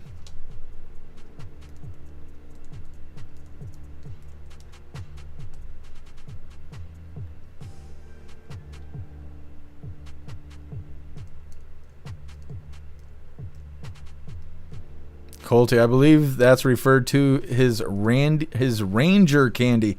I thought it said Randy Candy, and I was like, what is that? Is that what Bill Cosby called it when he was putting it in the pudding? Now he had a little Randy Candy there. Ranger Candy. Oh, you're talking about the ibuprofen? Done. Gonna need a fundraiser for Jeff's new peg leg. I'm gonna have to dress Klaus up as a parrot, because apparently I'm gonna end up being a fucking pirate here soon. At least I can blame the doctors, because I wasn't gonna go, and y'all made me went, and I did. I did the thing, did everything I was supposed to. They gave me medicine. It didn't fucking work, and there are a bunch of dumb motherfuckers out there getting paid too much money. And we're gonna do another dose of that tomorrow. But when my leg falls off, we're gonna go ahead and blame those fucking people. They'll act like they've never seen John Q.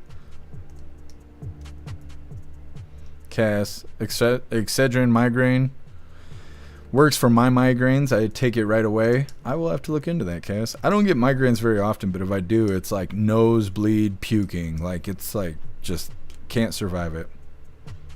Plus, Craig, rub some dirt on it. I've rubbed just about everything on it at this point.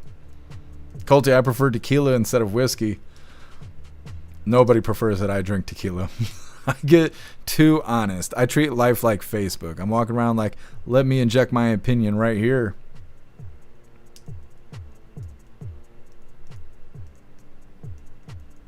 Oh, I'll check it out, Colty. Thank you. What's up, Metamouth? Happy freedom.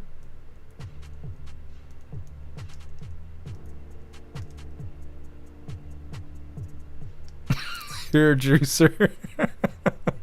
I miss work. Too much wife and not enough popsicles. I understand, buddy. I understand.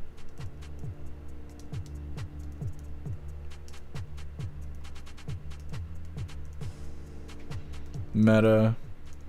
Oh, who knows? There's probably a long list of things that cause the illnesses we have, because everything we have sucks. All of our electronics are constantly putting out radiation. They're talking about our cell phones making us sterile and everything else.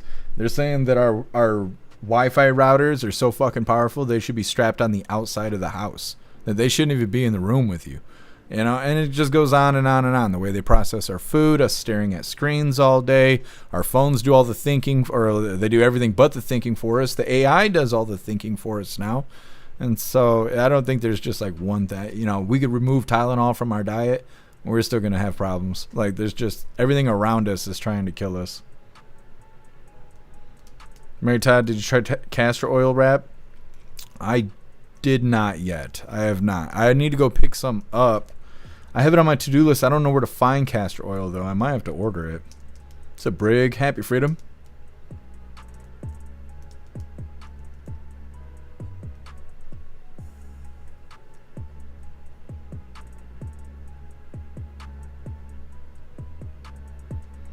Moose Man, we did not have Tylenol when I was a kid, and we had no autistic kids that I ever knew or hear of.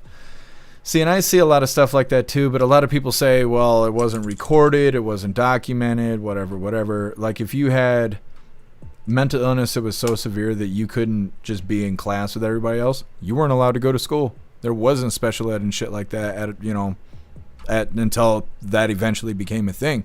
So those people weren't in school. So if you were in school and you didn't see those people, it's because they weren't allowed to be in school. Doesn't mean they didn't exist. You just didn't see them because they weren't there. And there's a lot of stuff like that. People say that about ADHD. We didn't have ADHD until 20 years ago or whatever the fuck. Did we not actually have it? Or was there not a box to check for it yet? And that's the problem, is agendas, studies are agendas on their own. You got to look into historical things. You got to look into name changing, because that's what the Democrats do. They change the name and definition of everything.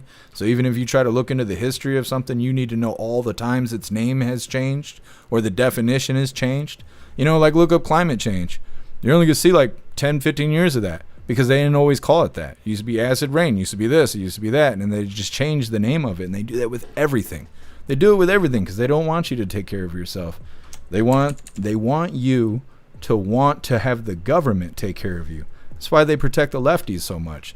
The lefties love the government. They do everything the government says. That's their god. And if you don't love the government, well, then the lefties don't like you. And then they call you a white supreme pizza and everything else, because they don't want to take care of themselves. They don't get free money because they want to take care of themselves. No, they want the government to take care of them. Either way, like I said, we got 3 videos related to Charlie Kirk's memorial coming up. But first, I want to remind you, hooligans, if you'd like to participate in Free Speech Saturday, make sure you post all of your memes over on Discord or on jeffmaclive.com. Just hop in the group chat on either platform. You'll see the tabs labeled memes. Drop what you got and we'll shout you out. As we're making Saturdays more fun. Klaus Daniels here is laying on the floor trying to pull his tower over, though. It's not that heavy yet. He's trying, though. Either way, like I said, we got 3 videos back to back. First one's titled President Trump. Charlie was always in it for the mission. Hit that like button if you haven't already, and let's get into this. It wasn't easy, but Charlie wasn't in it for money at all. Never has been. Money was never his thing. He was always in it for the mission. As he liked to say even back then, we have a country to save. Just what he did. He'd call me all the time, sir, we have a country to save. I said, Charlie, thanks very much for telling me that. I appreciate it. Charlie volunteered for my 2016 campaign and traveled the nation with my son, Don, and Eric. I got to know him very well and saw immediately that Charlie was actually a master builder of people. It was Charlie who first started organizing young black conservatives hungry for support and leadership. It was Charlie who stood up for persecuted Christians and Jews on college campuses. It was Charlie who helped bring online censorship, free speech, and cancel culture to the fore of our political debate. He was right up there with me. It was Charlie who helped unite MAGA, and you know what MAHA is? That's right, Make America Healthy Again. Okay, so like I said, we got 3 we're going to play back to back. The second video is also President Trump, a little bit more of his speech. Now, the reason we're playing this is because the news is circulating it over and over again. And it's because of every time something bad happens, they go out there and they say, okay, the Democrats and the Republicans need to calm down the rhetoric. They need to cool down the violent rhetoric. Well, that's been said a lot over the last 2 weeks, as we always hear, like I said, every time something happens that's bad. Now, President Trump turned around and said that he hates his opponents. And so they're circulating this clip right here telling everybody, oh, President Trump's a mean orange man and all that bullshit. And so we're going to watch it too. That way we know what everybody's bitching about. But through it all, the core of Charlie's message and his basic method never changed. It never really changed. He stayed the same person also. At every campus event, Charlie asked the people who disagreed with him to come forward, and instead of silencing them, he handed them a microphone and let them speak. And he'd convinced so many of them. It was a pretty amazing thing to watch, actually. Shortly before Charlie arrived on campus, the day he was assassinated, a staff member texted him that there were many critics and students who were opposed to his views, and rather strenuously in the crowd. And that actually made him feel good, because he wanted to convince them. He understood. He really did. He understood what was right. And he was right about that. A lot of it was based on common sense, by the way. Charlie wrote back to the staff member saying, I'm not here to fight them. I want to know them and love them, and I want to reach them and try and lead them into a great way of life in our country. In that private moment on his dying day, we find everything we need to know about who Charlie Kirk truly was. He was a missionary with a noble spirit and a great, great purpose. He did not hate his opponents. He wanted the best for them. That's where I disagreed with Charlie. I hate my opponent, and I don't want the best for them. I'm sorry. I am sorry, Erica. But now Erica can talk to me and the whole group, and maybe they can convince me that that's not right, but I can't stand my opponent. We thank you for watching. Oh, what a mean orange man out there. Can't stand his opponent. Oh, well, at least he didn't call him Hitler or wish death upon him. Because that's what his opponents do to him every damn day. They're constantly wishing death against him and calling him fucking Hitler and shit. I was asked yesterday if I was going to cover the Nazi memorial. I didn't really know how to feel about that. That's a fucking shitty thing to say to somebody that never killed anybody. Never did anything like a Nazi. It's fucking shitty. Either way. Let's get into this. This is the third of the triplet here. Obviously, this is Erica Kirk. This is titled "The World Needs Turning Point USA." The world needs Turning Point USA. It needs a group that will point young people away from the path of misery and sin. It needs something that will lead people away from hell in this world and in the next. It needs young people pointed in the direction of truth and beauty. And so I promise you today, every part of our work will become greater. I am tremendously honored to be the new CEO of Turning Point USA.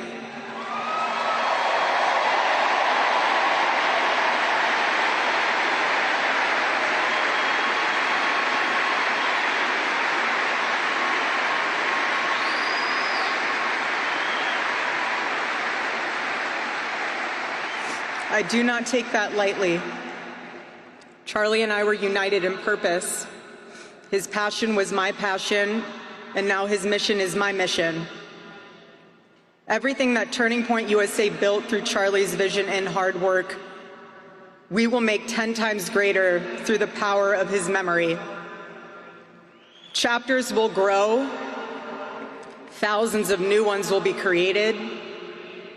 TPUSA Faith will add thousands of new pastors and congregations.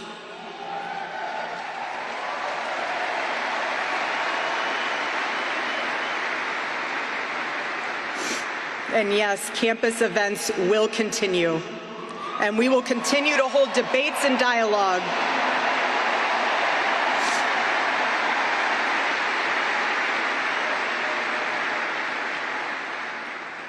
The First Amendment of our Constitution is the most human amendment. We are naturally talking beings, naturally believing beings. And the First Amendment protects our right to do both. No assassin will ever stop us from standing up to defend those rights, ever.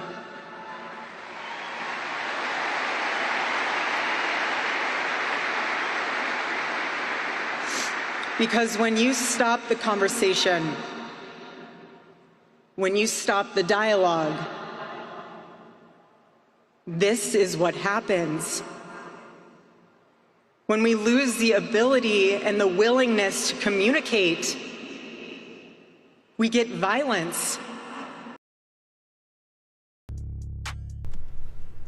Okay. So those are our 3 clips from the Charlie Kirk Memorial yesterday. Next up, we have 2 more videos related to Charlie Kirk, but they're not about the memorial. The first video is President Trump in an interview, and he had kind of made a comment that seemed inappropriate about Charlie Kirk, but I don't know. I don't know. It's another controversial video that's circulating the internet right now. And then the one after that is Crockett saying, "It hurts my heart that only 2 Caucasians among 58 Democrats voted against the Kirk resolution." And she's sitting there talking shit about Charlie Kirk and talking about why she didn't vote for it and all this other stuff, and just being a mean bitch like she is. So either way, we're going to play those 2 videos next. First, we're going to hop in the chat and see what you hooligans think about Charlie Kirk's memorial.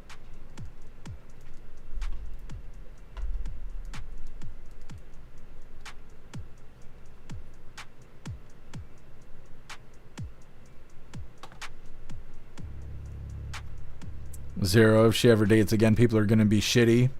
Probably. I wouldn't be surprised if most people were shitty to her. It's like the lefties are going to, make a big deal about it and be like, oh, she never cared about Charlie in the first place, or she wouldn't have did this, and da-da-da-da-da, and what the Bible say, and this, that, and the other.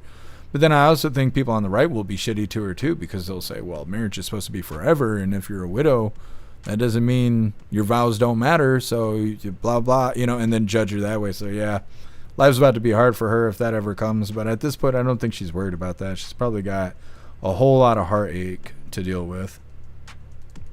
Russell Kirk was the best thing for free speech. I agree.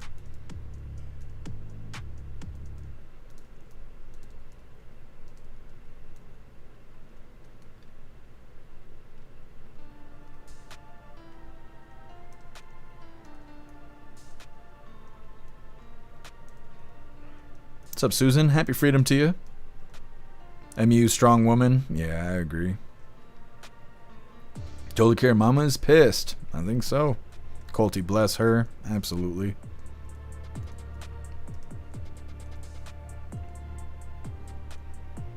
Totally care. She is much more conservative than Charlie was. Yeah, I've been seeing a lot of clips of Charlie saying that. What's up, Rotella? Happy freedom to you.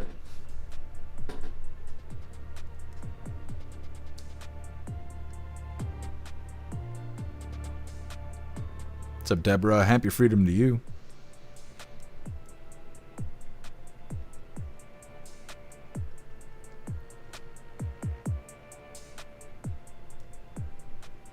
T1, yeah, I'm gonna add it on Amazon here in just a moment. Beck Frank, pee on it. Then I can laugh that you peed on it. The way it's positioned on my leg, I couldn't pee on this spider bite if I had to. Kane, oh, I got bit by a brown recluse and the doctors are dumber than I am and I can't fix it myself, so I'm like damn near in a hopeless situation.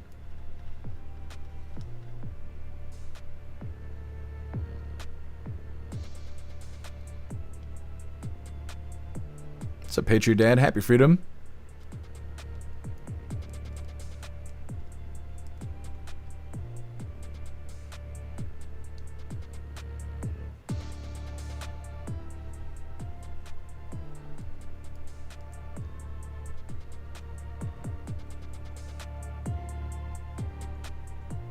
Peg Frank, I thought that after I said it. Well, I mean, I could still try. I could still try.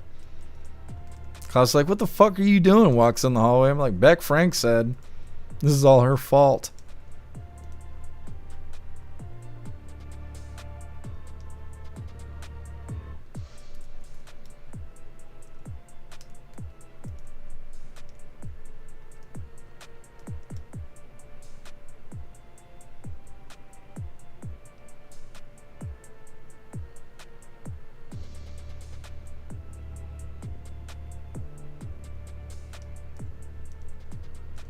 Meta TP USA in 10 days has increased its membership from 750,000 to 2 million with 62,000 chapter applications filled.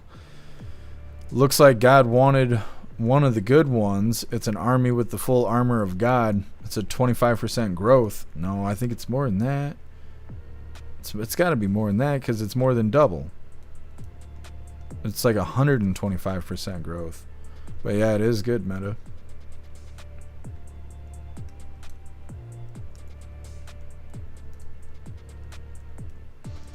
Susan, no words that Jimmy got his show back. Tears of the left. I'm actually not surprised at all that he's going back on the air. Like, I don't know. I sometimes I'm surprised that people don't realize that the left and the right, no one's gonna win. No one's gonna win. There's never gonna be a day where the right beats the left or the left beats the right. That's just never gonna happen.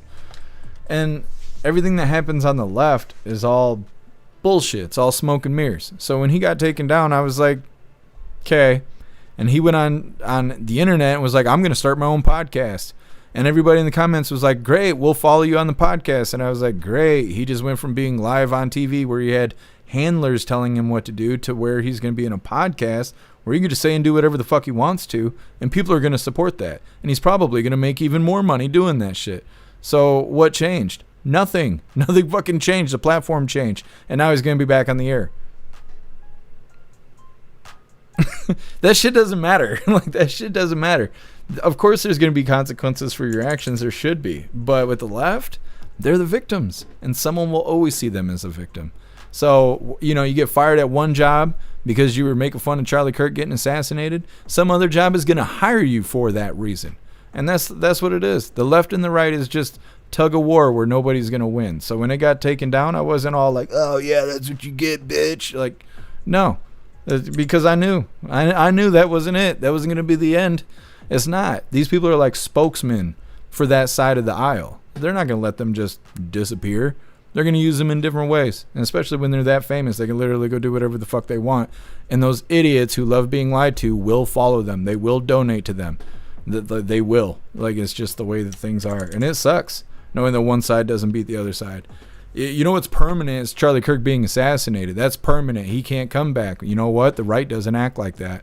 So that's the only permanent thing that seems to happen is the left kills people on the right, and everything else is just back and forth and temporary. And that's it. That's where we are. And I'm sorry if that makes people mad, but that's the fucking truth. I've been sitting here covering this shit every day for 5 fucking years. It's the truth. That's the truth of the situation. And it sucks, but at least you're not a miserable fuck like the left is. Those people fucking suck, and they know it, and they hate it, and they hate themselves for it.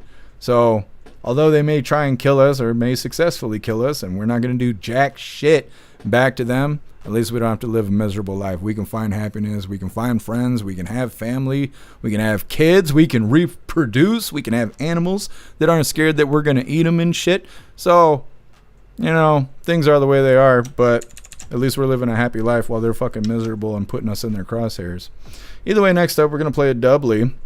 First one is No Such Thing as Hate Speech.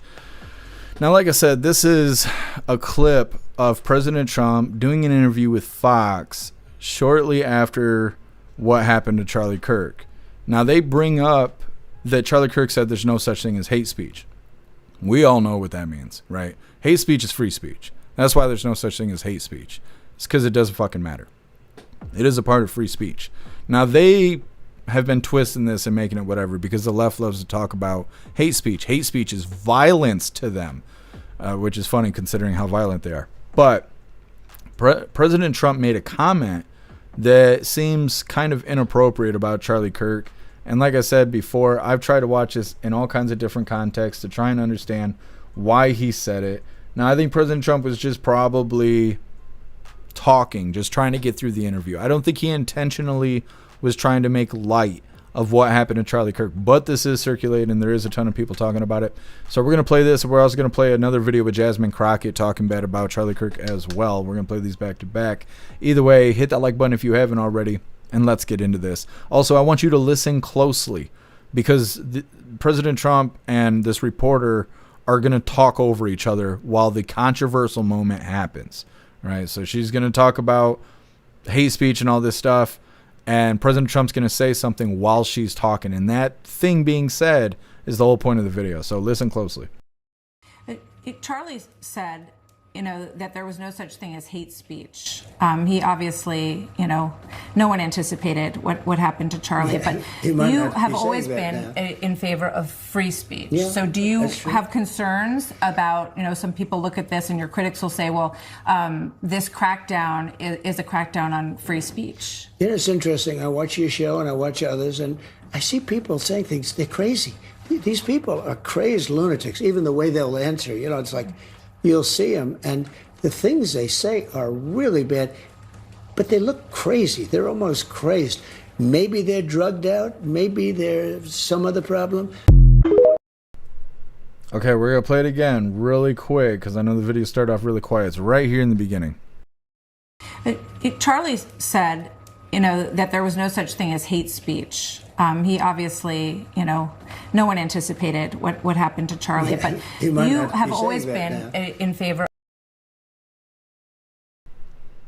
Okay, so she said, Charlie says that there's no such thing as hate speech. And she goes on to say something else, and President Trump seems to say he's probably not saying that now. He's probably not saying that hate speech is not real, considering that's how he died. He died because they considered him saying hate speech, as if that validates it, like it makes hate speech a real thing or whatever. Now, people are pissed about this. Some people are. The lefties are the ones that are pissed about this. The right, depending on how far right you are, a lot of people are going to defend Trump no matter what the fuck he does. But it seems like an inappropriate comment about Charlie Kirk to be like, well, I bet he ain't saying that now. Like, as if he's looking down from heaven, like, regretting saying those words. Of course, is not fucking hate speech is not real. But either way, that's something that's circulating right now. That's what we're covering. I don't feel any kind of way about it. It's not going to bring him back, and it's not going to do anything else to him. So, words are words. But it is circulating. People are upset about it on both sides. Either way, we're going to get through this next video before hopping in the chat. This is Jasmine Crockett, and it's titled, "Hurts My Heart That Only 2 Caucasians Among 58 Democrats voted against the Kirk resolution. Now she's going to be referring to MAGA as white supremacists and all kinds of other shit, which I think that anybody who is like certifiably MAGA should just sue the piss out of her for saying that, for just claiming that MAGA is white supremacists and all this other shit. So let's go ahead and give her lazy eye here some attention. Hit that like button over on Rumble as well as the CommuTube, and let's get into this. I want to ask you about that in 1 second, but I do want to start. First of all, welcome. Thank you for being here. With the New York Times reporting that the DOJ closed an investigation into the president's border czar, Tom Homan, after he allegedly accepted a bag of cash from undercover FBI agents. Now, it should say the FBI director and the deputy attorney general say they found no evidence of wrongdoing. You're a member of the House Oversight Committee. Are you going to try to get information about the investigation? This is absolutely something that not only oversight but judiciary should look into, and I sit as the ranking member on the subcommittee for judiciary that is oversight. So this is something that me and my team are definitely going to look into, and hopefully the chairman of that subcommittee is interested in finding out what the truth is, because that is what we are really supposed to do. We are not supposed to figure out who is best friends with the president, and if they are closely aligned with him, then just ignore things while trying to make up things about political opposition.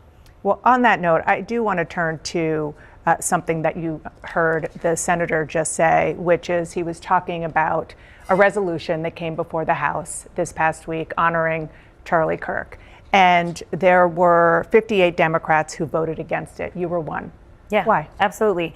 You know what? One of the things I do want to point out that's not been laid out that honestly hurts my heart is when I saw the no votes, there were only 2 Caucasians. For the most part, the only people that voted no were people of color, because the rhetoric that Charlie Kirk continuously put out there was rhetoric that specifically targeted people of color. And so it is unfortunate that even our colleagues could not see how harmful his rhetoric was specifically to us. And I can tell you that a month prior to him passing away, he had actually gotten out on his podcast. I wasn't aware of this at the time, but he got out there and he was talking negatively about me directly. So if there was any way that I was going to honor somebody who decided that they were just going to negatively talk about me and proclaim that I was somehow involved in the great white replacement, yeah, I'm not honoring that kind of stuff, especially as a civil rights attorney, and understanding how I got to Congress, knowing that there were people that died, people that were willing to die, that worked to make sure that voices like mine could exist in this place. So to me, just like we wanted to make sure that those Confederate relics were taken down, the idea of a new age relic being propped up was something that I just could not subscribe to. And it is unfortunate that more of my colleagues, even on my side of the aisle, could not see the amount of harm that this man was attempting to inflict upon our communities. So meanwhile, you obviously feel very strongly about the rhetoric that Charlie Kirk used, that you find objectionable, and also from others in the MAGA movement. As the memorial service for him is going to happen later today, there is a debate over heated rhetoric on all sides. And listen, whether it's heated or not, the fact is Charlie Kirk should still be here. It should not have been that there was political violence that resulted because of the words that were coming out of his mouth, just like plenty of MAGA hates when I mention white supremacy, which kind of tells you where MAGA stands. But nevertheless, they get very upset when I talk about white supremacy. But that doesn't mean that somebody should then try to find a bullet or try to find a knife and harm me. Not in America. That's not who we are supposed to be. Well, let me ask you, because All right. Jasmine Crockett sounding dumb as dog shit. As she does. That's a normal thing for her. All right. Next up, we have our midlife break, our funny video halfway through. Today it was provided by Tiger Jaw and it's titled Damn Cats. It's coming up next. But first, we're going to hop in the chat, see what you hooligans think about Jasmine Crockett, as well as President Trump in that interview there. And Jasmine Crockett was claiming that Charlie was targeting people of color. She said that she did not vote for the Kirk resolution because he was talking bad about her. She claims that he was harming people of color. She deflects from the question, saying, you know, both sides are having violent rhetoric. And then she turns around and calls MAGA a bunch of white supremacists. So yeah, that's good stuff there by Crockett. Either way, like I said, we got our midlife break coming up next. But first, we're gonna hop in the chat, see what you Hooligans think about all of that.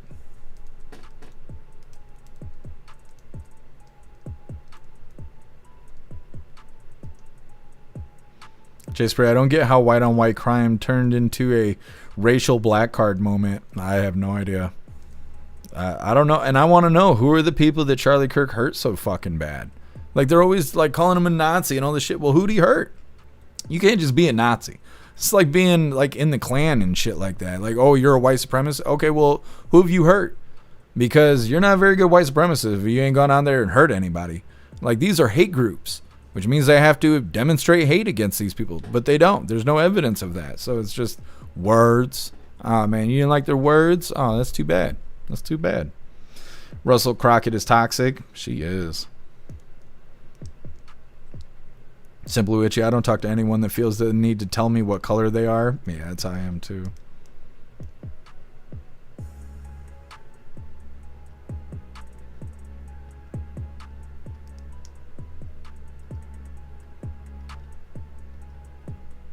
What's up, Roy? Happy freedom to you.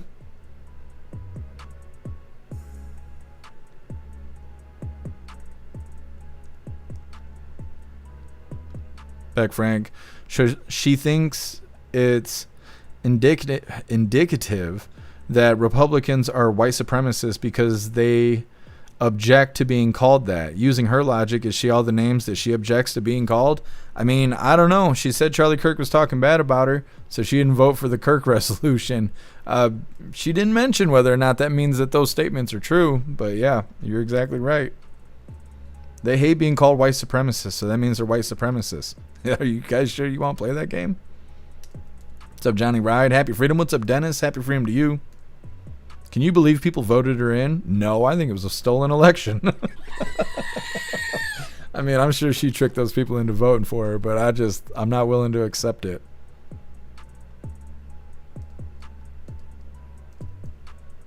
Roy, she smokes crack. I mean, she lives her life like she smokes crack. Out there sounding dumb as shit. So, Ronnie, happy freedom.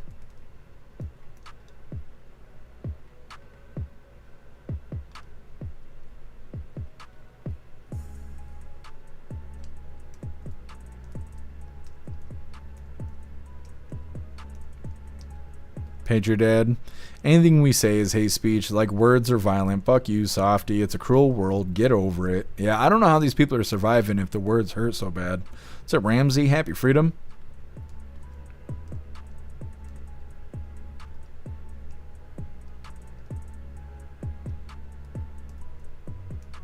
T1, she's so fake. Everything about her is so fake. Yeah. I agree.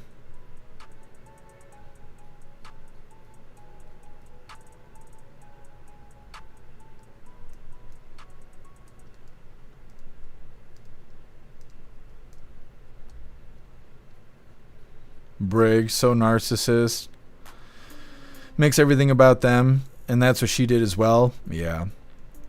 Nope, she couldn't give Charlie Kirk a break at all because he was talking bad about her. I'd like to know what he even said about her. So guess who? Happy freedom. How much Tylenol did Crockett take that day? Too much. Too much.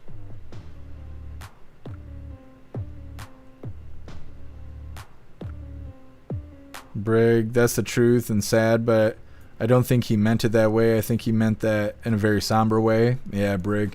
I don't think President Trump was trying to make light of what happened to Charlie Kirk. I don't know. I think, if anything, he was just probably thinking out loud. What's up, Marcy? Happy freedom. What's up, Quad? Happy freedom to you.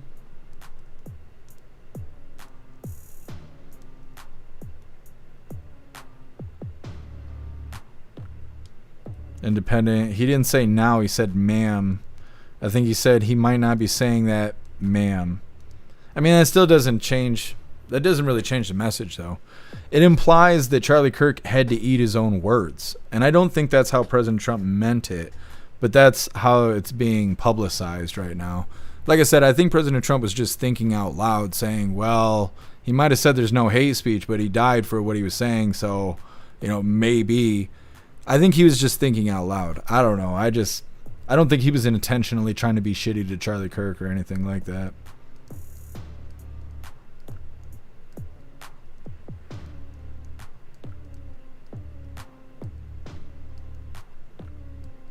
Bobby Johnson, I've already gone to the doctor twice. I gotta go again tomorrow. I don't know what else to do. I don't know what else to do. These people aren't fixing me. They never do. They never do. I've been bitching about doctors as long as I've known what they are. And now you guys get to see the demonstration live. And it's like, they're fucking worthless. They are worthless. What's up, Karaticus? Happy freedom to you. What's up, Seymour? Happy freedom. What's up, Not What It Seems? Happy freedom to you.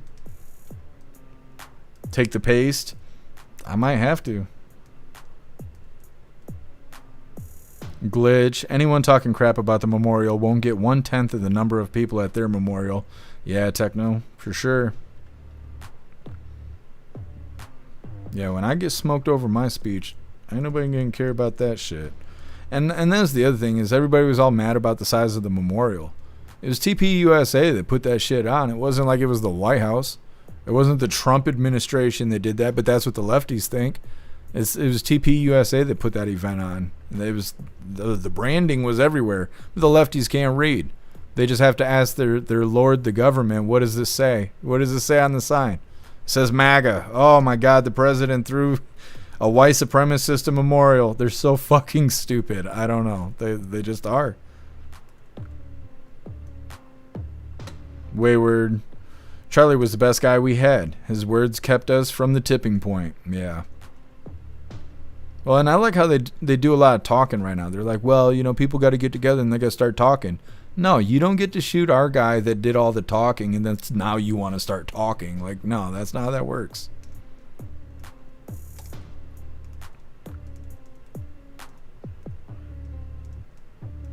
They would review my asthma meds. Haven't been working either. Bible says that that's one of the signs of the end times. Oh yeah, we've seen damn near all the signs of the end times. The problem is that it takes 200 years for the world to end. So if we're in the end of times, like, it's just the beginning. We got a long clock to run out. Guess I'm gonna call hospice just in case.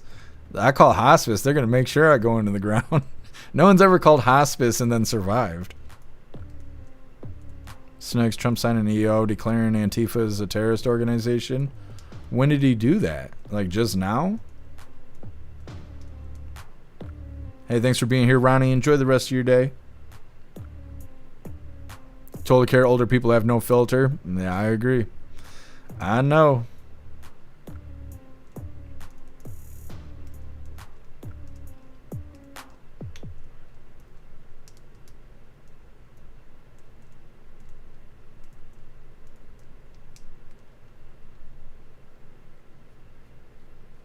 So I think he meant Kirk would call the Dems' call for violence and death hate speech. That could be Ghostly. What's up, Goth? Happy freedom.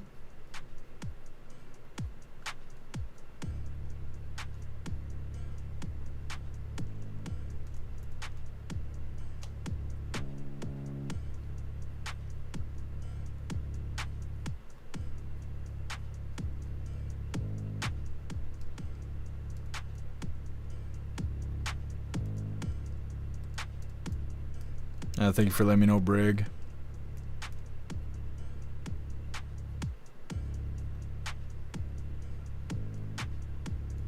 Happy freedom to you, Marcy. Alright, hooligans, we're going to move forward here. Like I said, we got our midlife break. It's our funny video halfway through.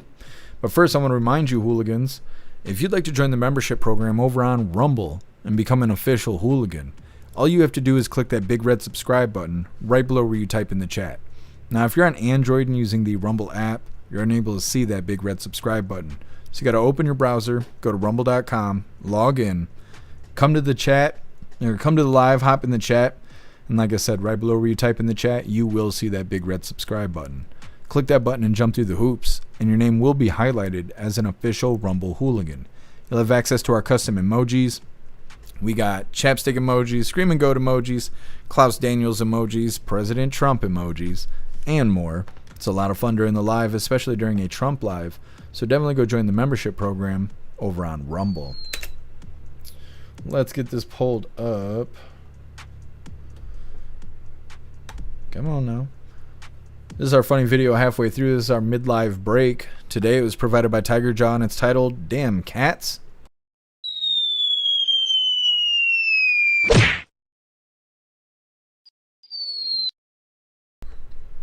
Well, damn. Oh, and I just reminded myself, Mac the Goat has died. I remembered to put batteries in Mac the Goat yesterday, and he doesn't work anymore. I don't know. He did all the screaming he had, I guess.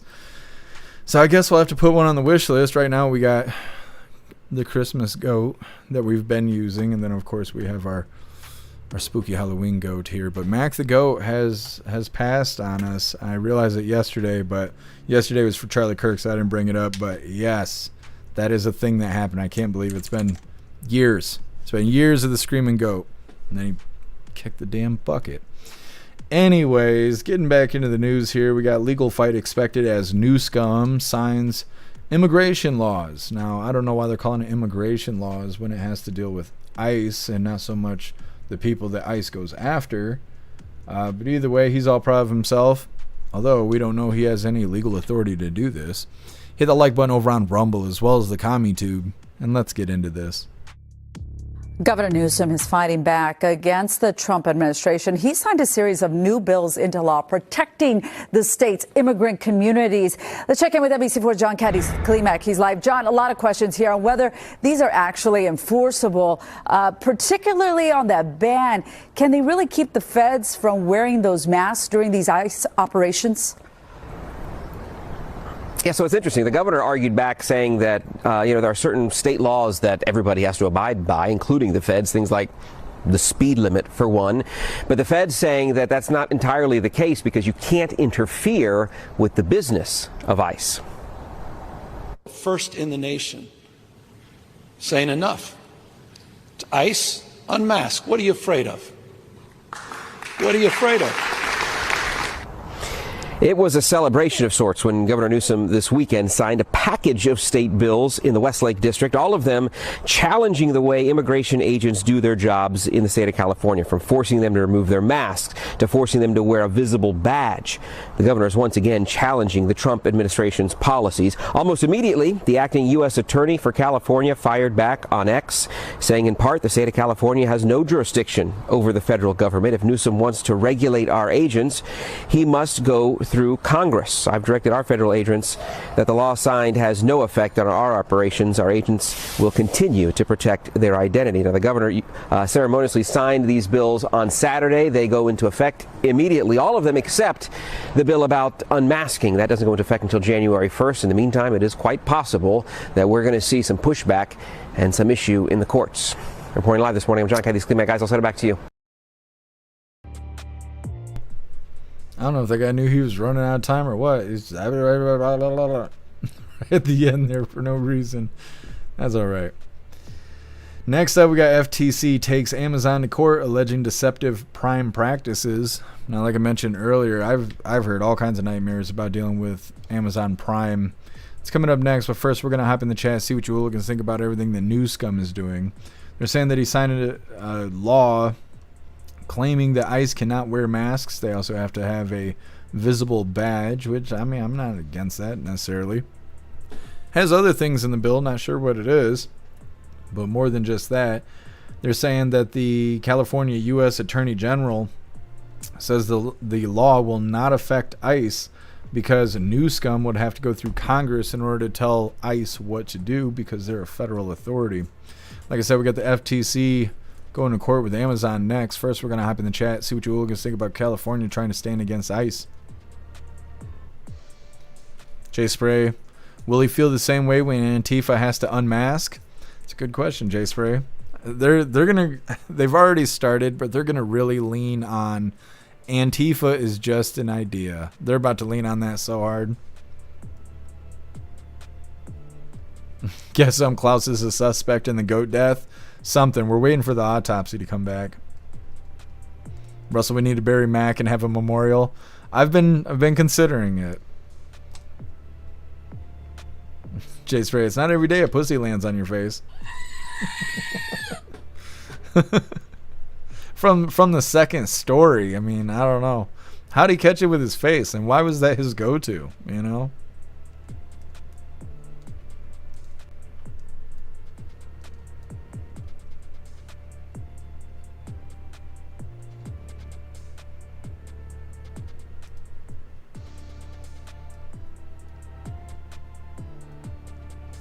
Ghostly. Federal laws overrule the state mass laws, so he just fucked his own local law enforcement. Yeah, pretty much. That's what it sounds like. Beck Frank, he used his fast forward button. I guess. I don't know why he was talking like that.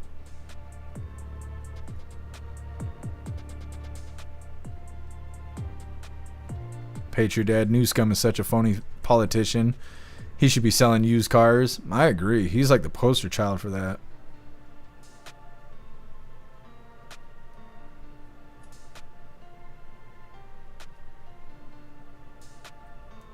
Totally care. No. Rest in peace, Mac the Goat.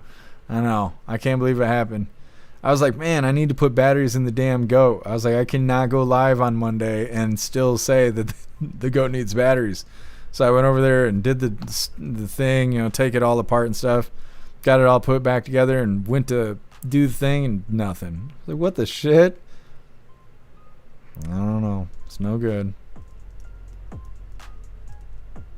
Chase Ray sounds like an inside job. I don't think it was. I think he screamed all of his screams out.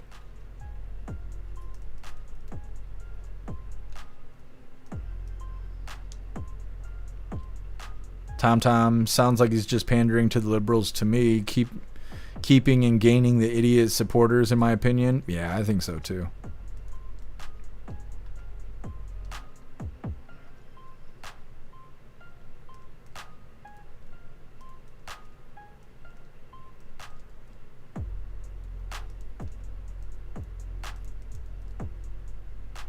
Meta, who's supposed to arrest ICE for wearing masks? I don't know. I don't know how any of that works. I suppose they would be getting in trouble with their superiors, but their superiors don't give a shit. So I don't, you know, like Tom's saying, this is all for brownie points. It's not going to make a difference. Brig, I'll check it out. Thank you for sending that to me. Richard, did you put the batteries in the right way? Yeah. I did put them in the right way, but I considered that maybe I was wrong and put them in the other way, and no matter how I flipped them, Mac wasn't screaming anymore.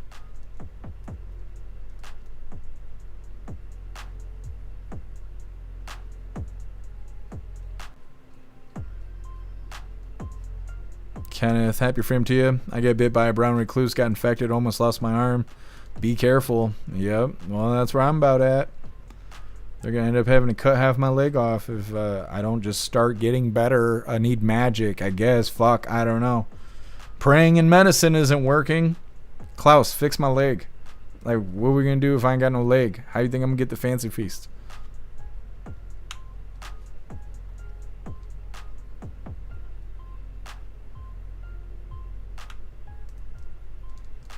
Guess some. What the fuck is this?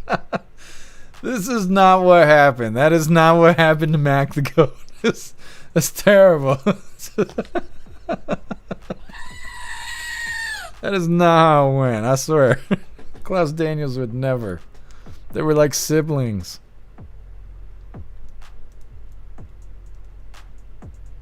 Because batteries only go in one way. No wonder you didn't have a girlfriend. You don't have a girlfriend. Yeah, I swear to God, guys. That's got to be it. Hi. You're a good boy. They're blaming you for murder right now. They're saying that you assassinated Mac the Goat. I know, it's crazy. Do you need an attorney? Oh, you ain't worried about it? He said he's going to represent himself like Ryan Ruth. Oh, no. I was going to say I broke this goat. Breaking goats over here. That's why I ain't got a girlfriend. They heard I was over here breaking them goats. Nah, it's terrible. Make me sound like I'm from a different country. Anyways. Moving forward here, like I said, FTC takes Amazon to court, alleging deceptive prime practices. Now I'd love to see these guys say, nuh-uh. Because we all know that's not true. If you've ever bought anything from Amazon, they stick those stupid prime coupons all up in your face. Sign up for Prime right now and we won't charge you the 13 doll hairs for the fucking shipping and shit. So hopefully they get these guys, because the whole mega corporations being deceptive, I hate that shit, and they deserve to eat shit. Either way, hit that like button over on Rumble as well as the CommuTube, and let's get into this. Well, we've likely all had trouble at one point or another canceling a subscription or two. And just this week, Amazon will be in court for allegedly making it too hard for Prime members to cancel theirs. News Nation's Ryan Bass joins us now. So, Ryan, what does this mean for everyone using Amazon Prime? Where do we go from here? Well, first of all, we've all had trouble with that gym subscription. I've got 2 of them I've been trying to cancel forever, Kelly. And when it comes to here, Amazon is accused of deceptive subscription practices. And basically what this is this trial is about accountability for Amazon's biggest moneymaker, which of course is Prime. It is a massive subscription service. We're talking about the world's largest paid subscription program with more than 200 million members. And the Federal Trade Commission argues Amazon used confusing design tactics to push as many as 40 million people into signing up, while making trying to cancel an absolute nightmare. In fact, regulators say leaving Prime could take 4 pages, 15 steps with an internal code name for the cancellation process, allegedly called Iliad. Now they're pushing for fines, refunds, and a permanent ban on these tactics. And it matters because Prime members drive 3/4 of Amazon's sales and spend about twice as much as non-members do. Now, a pretrial judge may have actually helped set the tone here, ruling last week that Amazon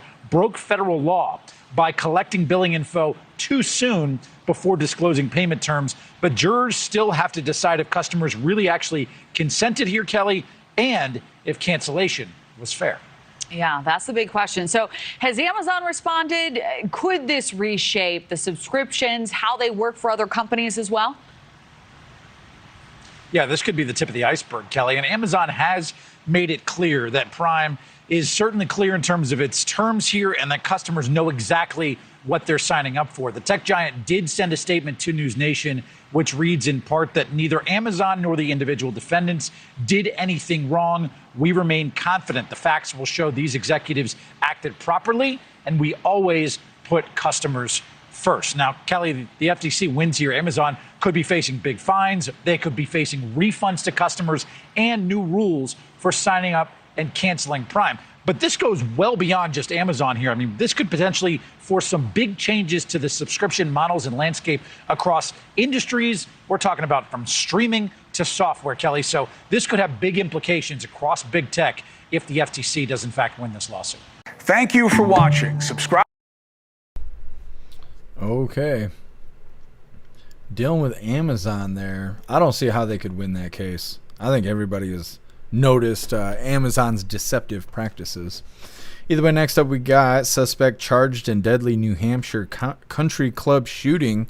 Apparently this ex-employee showed up and started shooting up a wedding while screaming "Free Palestine."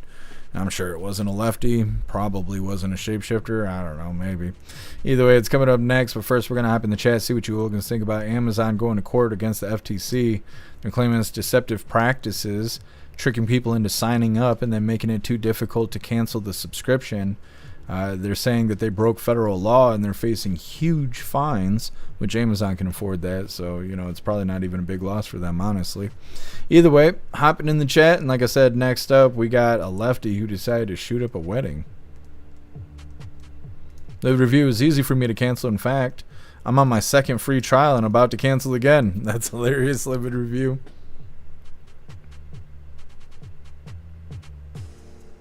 The review, I'd be more upset that the subscription doesn't actually save anyone money.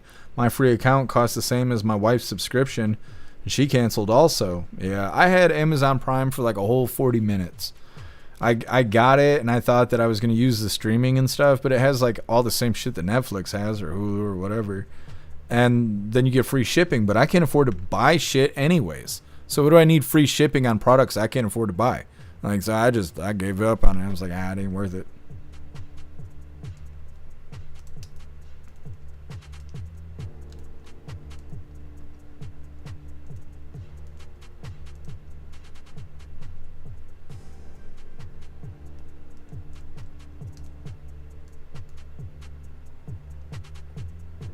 Ghostly, I thought it was because next day shipping was bullshit. It always takes 2 or more days. I didn't even think about that, Ghostly. Yeah, I've never received anything in the mail quicker than 2-3 days. Maybe you got to live within like an Amazon facility. Like I've seen Amazon delivery trucks on the internet, and I don't know if that's a real thing or not, but I have never seen an Amazon truck in person. I've never seen that. So I don't even know if that's a real thing or not. I don't know if it's advertisement or what. There ain't no Amazon delivery trucks here, though. Happy freedom to you, Shroomish. What's up, Kea? Happy freedom to you.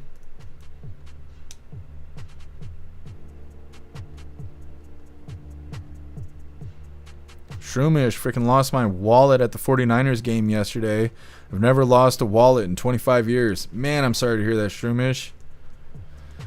I've only lost my wallet once, and I didn't lose it. My brother stole it, and I thought it was lost, and I ripped the house apart to try and find it, and could not find it, and blamed myself very harshly for it, for being so stupid and losing my wallet. And then my brother came back from Walmart, and he had spent all the money I had, and stole my wallet, ordered Dial Ride, had Dial Ride take him out to Walmart, spent all the money I had on Dragon Ball Z action figures, had Dial Ride take him to McDonald's, bought himself McDonald's, had Dial Ride take him back home. And we got home, I was there, my dad was there, the house was destroyed, and he had himself a little field trip. I don't know. I beat the shit out of him when I got the chance. As soon as my dad went to sleep, I walked in his room, it was like a scary movie. I didn't say shit. He was playing Xbox. And he turned around and looked at me and fucking let him have it. Steal my fucking shit. That might be the last time I actually talked to him. He keeps trying to talk to me, and, well, I'm not friendly.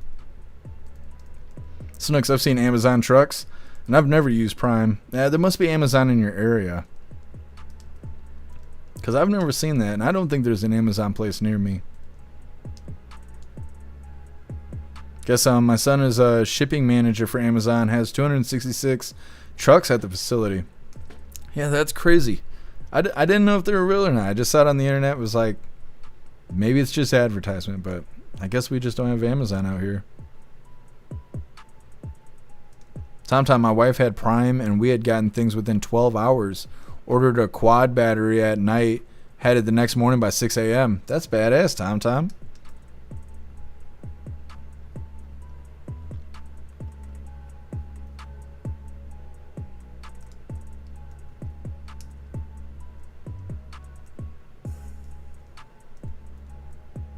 Goth, you see the Amazon trucks all the time. What's up, Hat the Cat? Happy freedom. Watchman, I live 30 minutes from the center. We get same day shipping. That's awesome.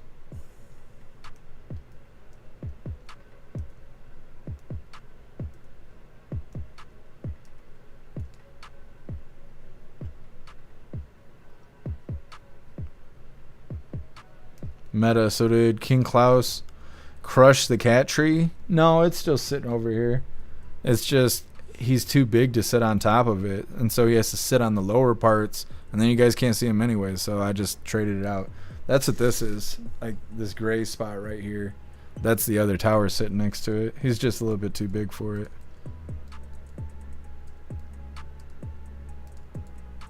Stern, I've got next day, but there's one 5.5 miles away. Yeah, Stern.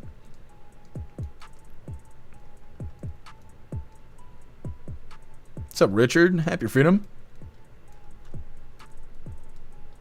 What's up, Parabellum? Happy freedom to you. What's up, Jacob? Happy freedom.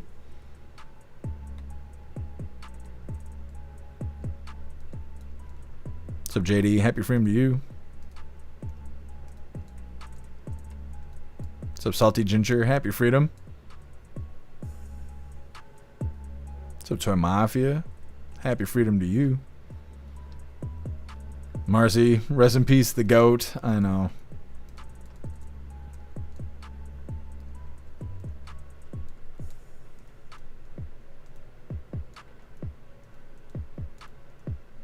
What's up, Major? Happy freedom.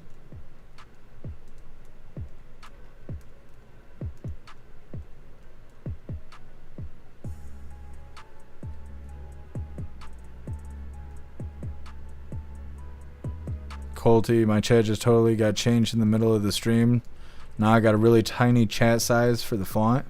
I'm gonna refresh. You guys are all saying all this weird stuff about the chat.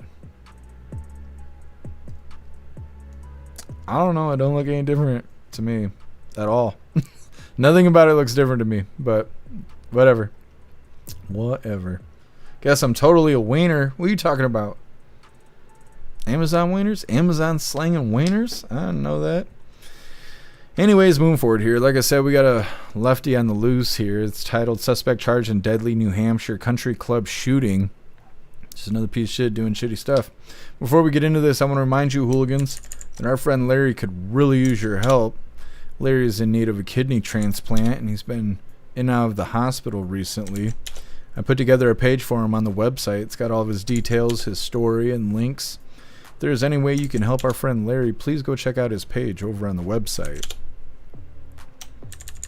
Alright, hooligans. Moving forward here, like I said, we got this loony lefty.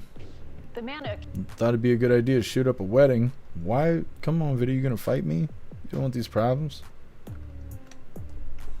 Anyways, hit that like button over on Rumble as well as the CommentTube, and let's get into this. The man accused of shooting up a New Hampshire country club while a wedding was underway will be in court today. This is Hunter Nadeau. He'll be arraigned on a murder charge. He is accused of killing one guest and hurting several others as the bride and groom were about to start their first dance. Nadeau is a former employee of the club, the state's attorney general revealing he allegedly made a number of statements during the shooting, including "the children are safe and free Palestine." The victim is a 59-year-old man, Robert Stephen DeCesar, his mother telling NBC Boston that he died protecting his family. Joining us now, retired NYPD Detective David Sarney. He's also an adjunct professor at John Jay College. What a horrible situation for all involved, all of these people there to celebrate a wedding. How quickly will they be able to rule out investigatively if this was a targeted attack at someone at the wedding or just a former employee who had gone awry? Well, apparently, and thank you for having me, apparently that what we're hearing, or at least we think of, is since he worked there might have been a target to that location. He was there for about a year. There was a situation that he had familiarity with the location. He had no familiarity with the family or the event going on. So, these statements he made could be red herrings. We're not really, not really sure yet. They're still going to investigate. Again, they do a deep dive into his social media, into his cell phone, any type of activity he's had. That's the one thing they're going to look at. But right now, it's a senseless killing for apparently right now no reason. Yeah. Take us inside the investigation and the evidence gathering. What's happening at the club as police put together, what happened, a motive, and how to proceed? Well, you're going to do the crime scene will be inside the location, inside the hall, recovering any evidence, shell casings and the like. He had to find a way to get there. Apparently, there was a vehicle removed from the location, which might have been the vehicle he tried to leave the location from. That you're going to have that whole area secured until you make sure everything you've covered is anything that's left, any evidence left behind is obtained. So it may take some time for this area to be cleared out. We think about large events, the Charlie Kirk shooting. That school does a threat assessment. Schools and churches and concerts, all of these groups, businesses do threat assessments to prevent these types of things from happening. A wedding, David, is something, I guess in my mind, you wouldn't think you'd have to do something like that for. But do you believe that just any large event where people gather, that should be in their minds? I'm hoping not. I mean, this event there's apparently no connection between the shooter and the event, just the shooter and the location. So, these are things you'd be concerned about. But reality is you can't live in this sense of fear. You're going to live your lives. You're going to go to these events, the like. You're just going to do the best you can and maintain your day. This is just a tragic event for an individual who decided this is the day I'm going to shoot somebody, either for a reason inside the location or for anything else. And the investigation will find that out. Yeah, and the mindset of... All right. They just go on to talk fear-mongering about guns and stuff. We just got raided.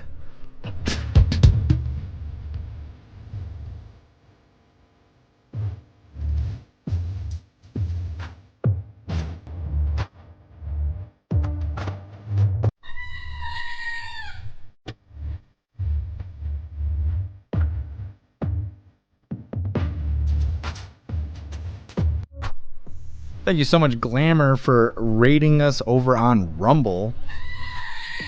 What a badass. Thank you so much, Glamour. Really appreciate the raid. What is up, Raiders? Make sure you guys hit that like button on your way in.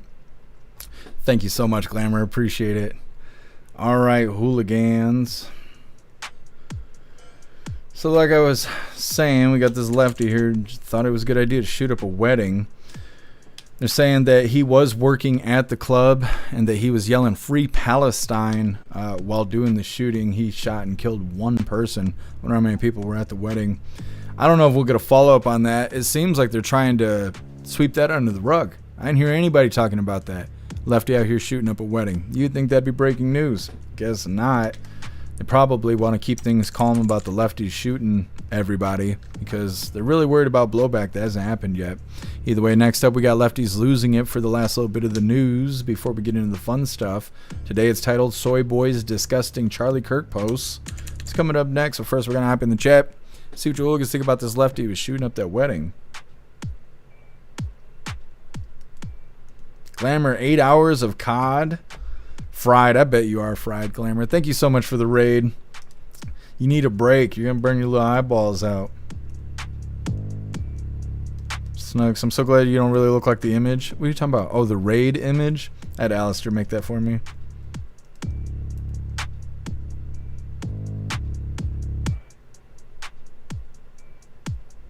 Guess album came out in like 1970, 67. What are you talking about? For the raid song? I don't know. I've never heard it. I went to YouTube, typed in raid, thought it sounded cool, ripped it off.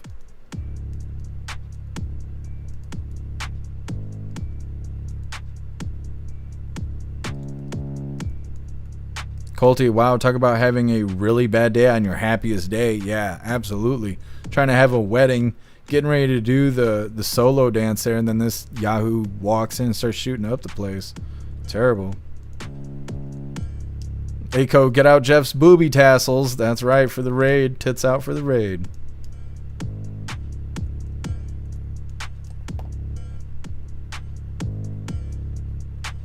What's up, Grinch's bro? Happy freedom to you. And thank you for being here, Magic Moon. Enjoy the rest of your day.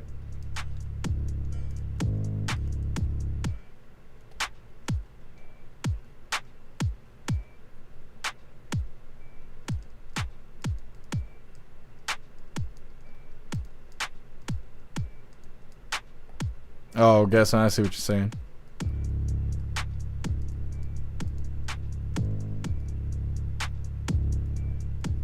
Tom, oh, you have trouble with Rumble's chat? It's weird how it's like hit or miss. I don't think I've ever had problems, but I've seen people have problems.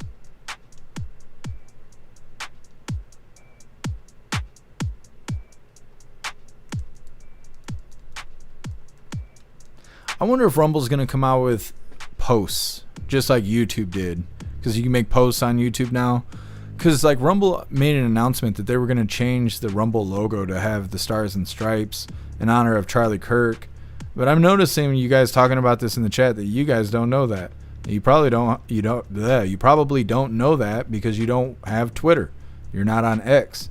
And there's nothing saying that you should have X in order to know what's going on with Rumble. But that right there is why I wonder, are they going to come out with a posting platform just like YouTube did, where you can make posts? Because then they could have made an announcement on their own platform. Hey, we're going to change our logo in honor of Charlie Kirk. It's just a thought. Meta, Amazon trucks blocking my parking space right now. California, those vans are everywhere. I must really live in the middle of nowhere. We don't have any cool stuff. Mary Todd, why for a wedding? That's just to scare us. Maybe it was the only opportunity that had a lot of people inside. But what I don't understand is why did he go to a wedding to do a shooting where he only shot one person? So like, was it a targeted hit or was it supposed to be like a mass shooting?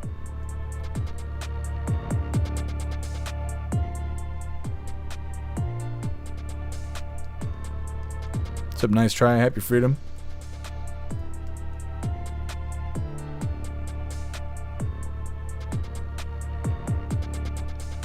Drob. In fact, I'm waiting for an Amazon delivery to get back to me after my background check cleared. I'm trying to get a job with them. Well, I hope that all works out, Drob. They should pay you top dollar. Just tell them you're a hooligan. It should be like a $10 increase right there. What's up, Jeff S? Happy freedom.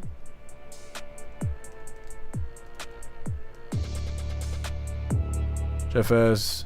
Drone activity in Norway, Sweden, and Denmark have shut down the capital airport, Denmark, to news conference in 15 minutes. Interesting, Jeff S. Thank you for letting me know. What's up, Spirit Matter? Happy freedom to you.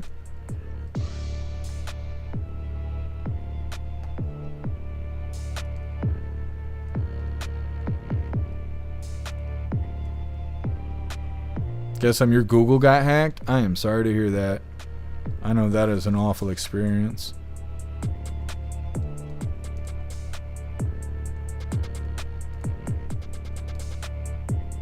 Roy, yeah, you got the flag shape. It's been that way for a couple days.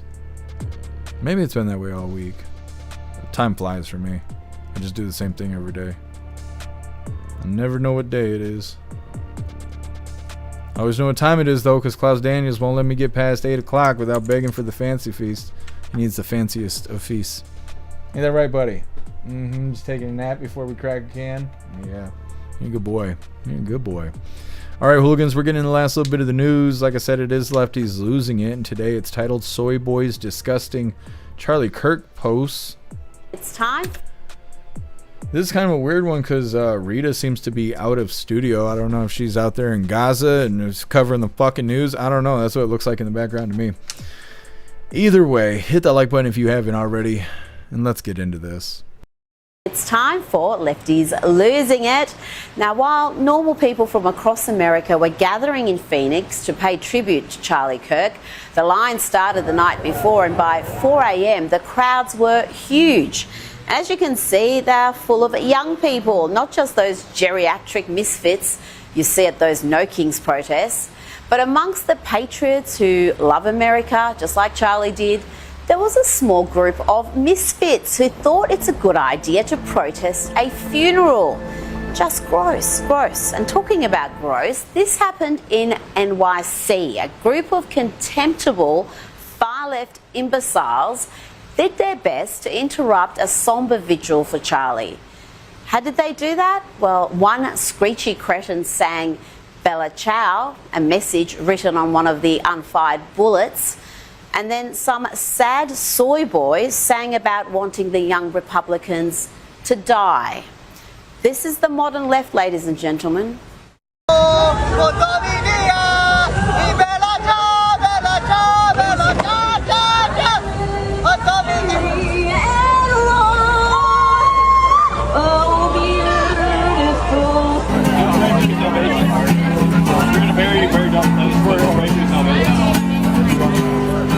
I don't want your salvations. Why? I want you to die. We're not going to give you a second chance, even when you beg for it on your knees, begging and pleading. Just when you think the left has hit rock bottom, they start digging.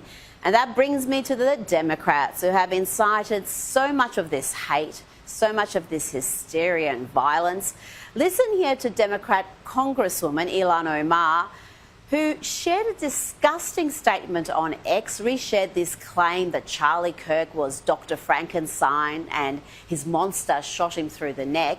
Well, here is Omar on CNN with Caitlin Collins doubling down. I think it was the video where it called him Dr. Frankenstein and said his monster shot him through the neck. I mean, obviously this is a person, and looking at this is someone who was a husband and a father, and in the days after his shocking death, that happened as a result of his views, or it happened as a result as he was sharing his views publicly with people, that people found it jarring to hear such criticism of that in the immediate aftermath of what I find jarring is that there are so many people willing to excuse the most reprehensible things that he said, that they agree with that they're willing to have monuments for him, that they want to create a day to honor him and that they want to produce resolutions in the House of Congress honoring his life and legacy.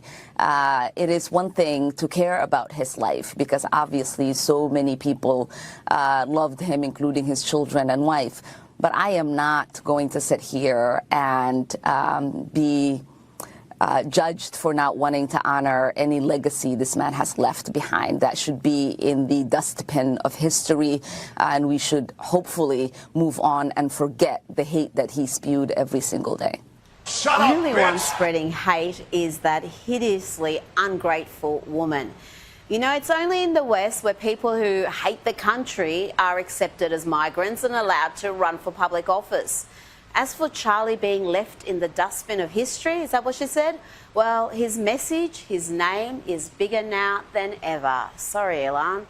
Now, let's check in on actress turned mad activist Cynthia Nixon. She's now boycotting lefty corporate Disney because they're not left enough, apparently. This is over the low-rating Jimmy Kimmel being pulled off air after deliberately lying about Charlie Kirk's alleged killer. Suddenly, the left cares about the First Amendment and free speech. If only they knew what it meant. I just canceled my Disney Plus and Hulu subscriptions. And they asked me why. I hit other, and I wrote, because I believe in the First Amendment, reinstate Jimmy Kimmel. Now, my whole family is really going to miss Abbott Elementary. We are really going to miss Only Murders in the Building. But you know what? We would miss the First Amendment a whole lot more. Don't go to the theme parks. Don't go on the cruises. Cancel your subscriptions. Now. Now let's hear from a race-baiting pastor spewing nothing but lies and vitriol. Now either he is lying and he knows he is lying, or he's ignorant. There are no other explanations for what you're about to hear. Calling this nation to honor and venerate a man who was an unapologetic racist and spent all of his life sowing seeds of division and hate into this land. There's nowhere in Bible where we are taught to honor evil. And how you die does not redeem how you lived. You do not become a hero in your death when you are a weapon of the enemy in your life. And Charlie Kirk worked another miracle today. He brought feuding former bros Elon Musk and President Donald Trump back together. And Elon had this to say about Charlie. Charlie was someone who believed in dialogue, in open debate. He was a man of ideas. He spoke eloquently. He basically never even raised his voice. He was a man of peace. And now he's been murdered in cold blood. Did you know him personally? Yes, of course. We met many times. How was he like? I supported his organization. I supported Turning Point from quite early. Why was he killed? He was killed because his words made a difference. Because he was showing people the light. And he was killed by the dark. Charlie was murdered by the dark for showing people the light. That's quite profound and beautiful from Elon Musk. Let's bring in documentary filmmaker and commentator Ami Horowitz. Ami, what did you think of today? Super weird to see Rita like out and about. Very strange. Anyways, that is all the news I have for you hooligans today. We're going to get into the fun stuff. We're going to be opening today's door of the Advent Calendar sent by Beck Frank. And we got our two funny videos of the day. First one was provided by Who Through, and it's titled Almost Gotcha. And our official funny video of the day was provided by Stoner, and it's titled Happiness. All of that's coming up next. But first, we're going to hop in the chat, see what you hooligans think about the lefties losing it.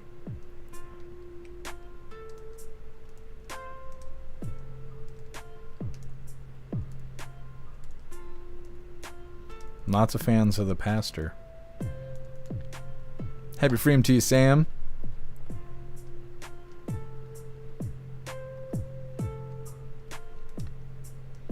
Totally care. Glad to see that Musk hasn't totally flipped out. Yeah, I don't know. I bet a part of him regrets writing all those crazy statements on X. I didn't see anybody bring it up.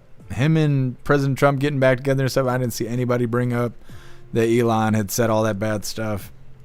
I think people are just happy to see him hanging out again. Cass. Yeah, that was good of Elon. He was killed by the dark for sharing the light. Yep, absolutely.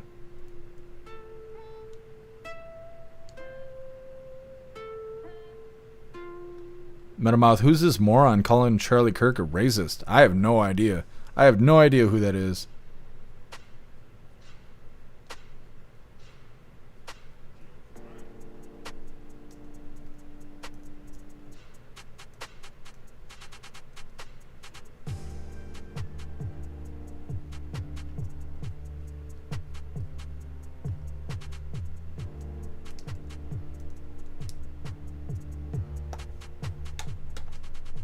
Kaz, Patriots outnumber those tards 10K to 1. Oh, yeah. Yep.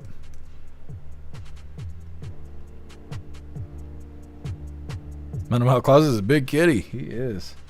A big giant cat. Yes. Yes. We're going to have to weigh him pretty soon. He's starting to get his winter coat. Working up to 20 pounds. Cass, I think he was on a bender. I think he kind of was too. I think Elon was, he's probably a little whacked out on that ketamine. Got a little ahead of himself. Roy, I personally think the Elon and Trump thing was on purpose. It could be. Goth, it was nice to celebrate Charlie yesterday instead of all the hate on X. Yeah, I've been trying to stay off the internet because I don't know. Like, people are fucking weird about things. I don't know why they want to celebrate him dying the way they do and all of that. And they like to extend it too. It's not enough anymore to like laugh about it and make it, make light of the situation. They want to extend it. They're just like, oh yeah, did you hear about the Nazi getting smoked? Yeah, when's his buddies going? Blah blah. It's like you got to extend it to beyond just him dying. They want all of us to die, and it's like, I don't like to think about that. I just don't, because I am not afraid of those people. I am not afraid of them at all, and so I do not like thinking that shit because it affects you. It affects the way your system works. You go to Walmart, you start seeing lefties, you start wondering, these bitches plotting against me and shit. You don't want to walk through life thinking like that because, one, you might overreact over a small situation and turn it into a big situation because you're sitting there talking with the devil waiting for something bad to happen. So it's like you can't sit there and dwell on that shit. And so I try not to absorb it because, like, they want to walk around, be mad at everybody and make threats and all that shit. That's cute. When I'm walking around mad and thinking about doing bad shit, it's not fucking cute. And the world wakes me up to it all the time. Anytime I start going into the decline, people start reaching out and being like, hey, shit don't look okay. Like, yeah, I know. And it's not okay when I'm not okay. And so I don't worry about their little bullshit. I try to stay away from it and just make sure that I'm okay. Just fuck those other people. Sam, that's a lot of Klaus. I know, there's a whole pile of Klaus here. Okay, they act like junior high children. They do. They talk all that shit and they get punched in the mouth and then they're like, you're white supreme pizza. They be signing up for that ass whipping, but they don't like when the check clears.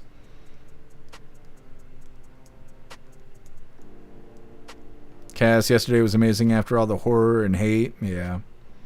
Grinsbro, Elon was buffering for a little bit there. Meta Klaus is a beautiful kitty. Thanks, Meta. Raised him myself. Mm-hmm.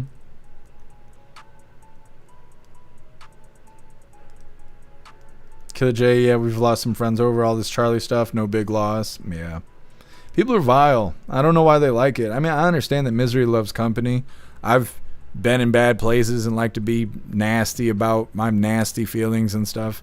I think all humans feel that way, but the lefties out there, they make it a part of their identity. They're like, hey, I want you guys all to hear me make fun of this person that was tragically killed. Like, how does that get you brownie points? What does that do? Is it other homeless people cheer you on? Like other people that smell like shit and live in their mom's basement and get excited you say this stuff? Like, what are you winning from doing that? I don't know. I'd be ashamed of myself thinking thoughts like that, but we know the left doesn't have any shame. And if they didn't have double standards, they'd have no standards at all. Charmaine, my daughter is dating a lefty. God pray for her. Holy, yeah, I'm sorry to hear that. What's up, TT? Happy freedom to you. If I owned that cat, I would have named him Thunder Thighs. When I got Klaus Daniels, he was big enough to fit in a coffee cup. I had no idea he was going to become a giant. I just didn't know. There was nothing telling me that. Everybody used to tell me, they're like, man, he's got big paws. I'm like, really? They're like, yeah, he's got big ass hands. I'm like, I don't know. Let me see. I'll see if I can find a picture of him really quick. Because he used to be tiny. Just a tiny little Klaus.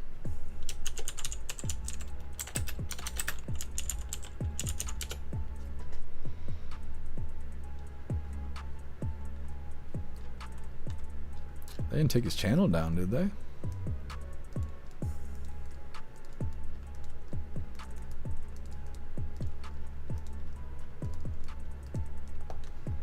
Oh, you gonna fight me on this now or what?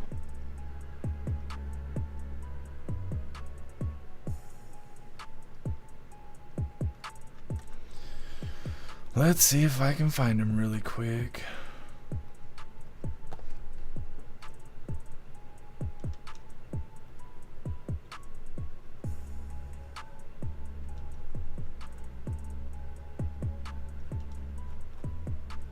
I do not understand why I can't find him. I'm the one that made his damn account. Why can't I find it? Maybe they banned him. They figured out who he was. They're like, this is the handsome Klaus Daniels. He's a hooligan cat. Can't have that kind of racism on the platform. If the lefties knew, they would call Klaus a racist. They would, because they're that damn stupid. Well, apparently I'm not going to be able to find it, which I think is very interesting. Can't find the account that I made. Let's see if I can find it a different way. What about on YouTube?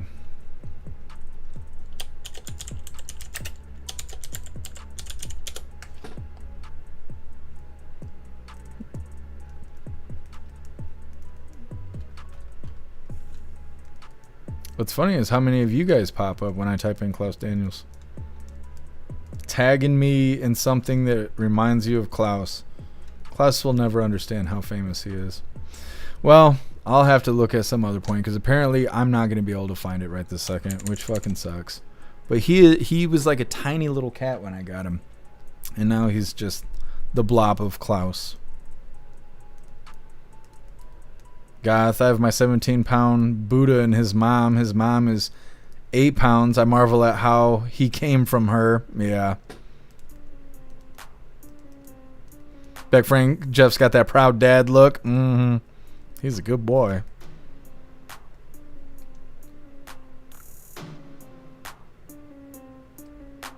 Okay, my mom bought what she thought was a mini Rex, and it grew to be a jackrabbit. And that happens. That's how it goes. You never know how they're going to grow up. Klaus was really spunky, too. Before he got fixed, he was like a Tasmanian devil. Meta, Klaus was communicating with other cats, plotting against commies. That's what he does. He's good Klaus.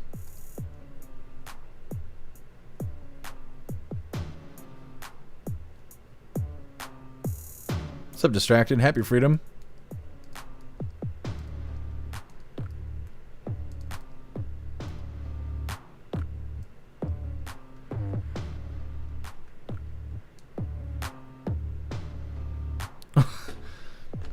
Salty Junior, all your cheeks are cheeky. You gotta prove it. Holy. What's up, Michael? Happy freedom. They already reinstated Kimmel's show. Yep. I knew that was gonna happen, though. That doesn't surprise me at all. It's everybody else being surprised that I think is humorous. Yeah, Snooks, it's a blob of Klaus. Totally care Jeff wasn't so proud when the stick incident happened. I've had to pull a string out of Klaus. I've had to pull a stick out of Klaus. I don't know why he wants to be a shish kebab. a Shishka Klaus.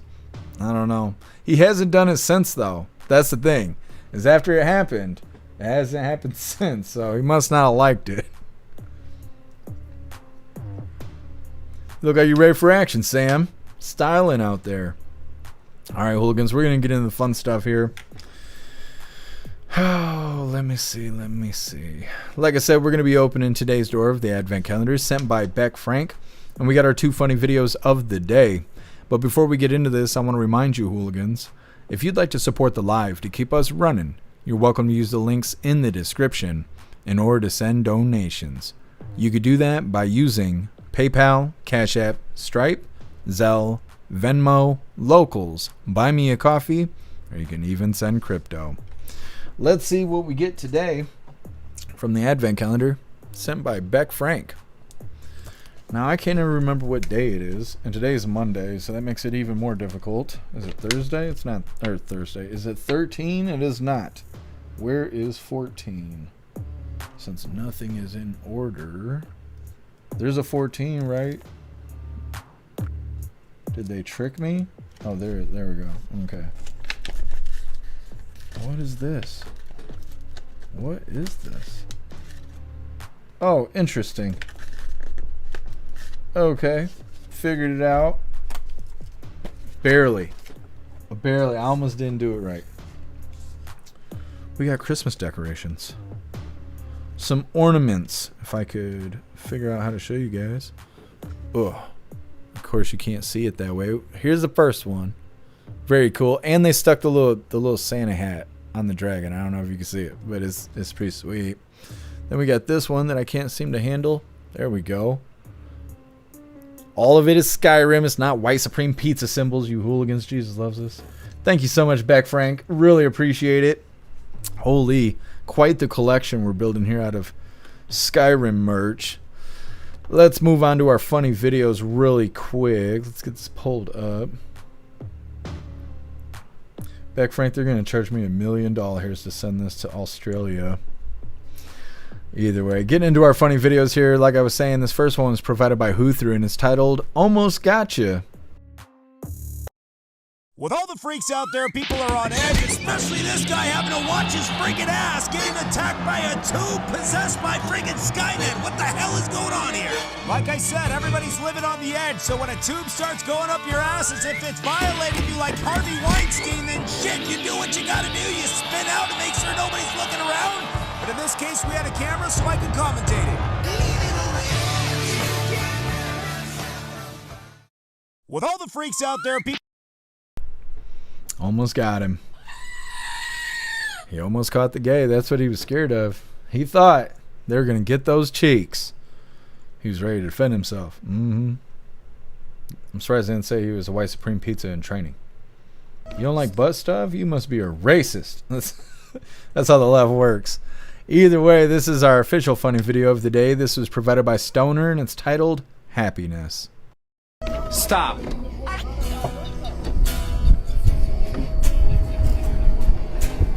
Who's that? Oh, yeah.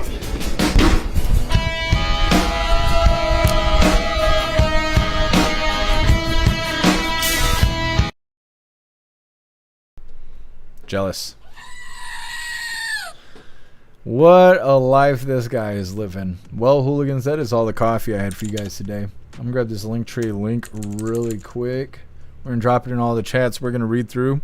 And we got the Pledge of Allegiance coming up next.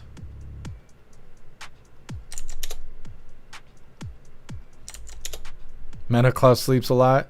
He sleeps in the day, but he's like up all night. Big old Klaus Panther.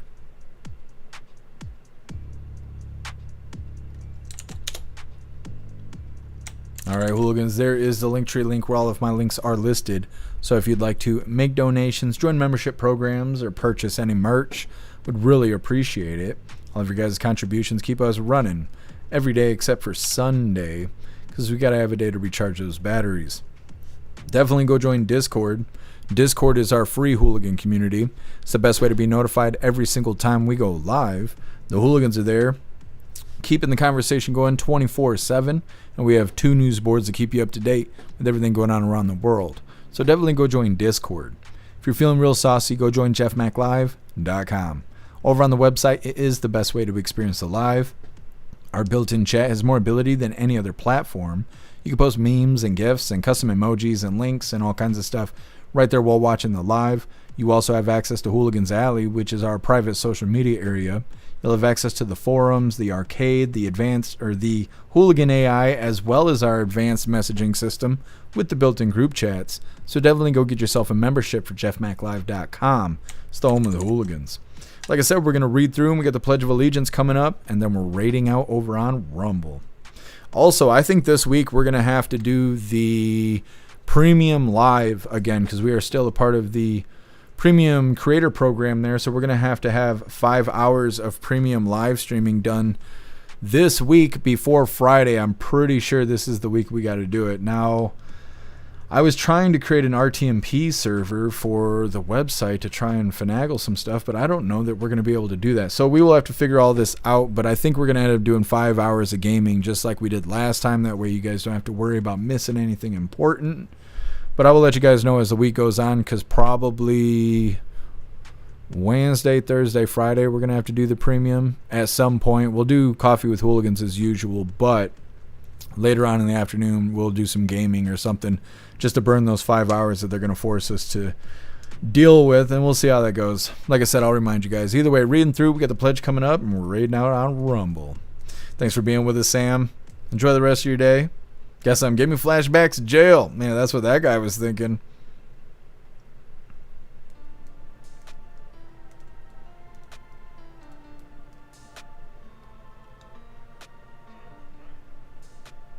God, that's the male American dream right there. I know.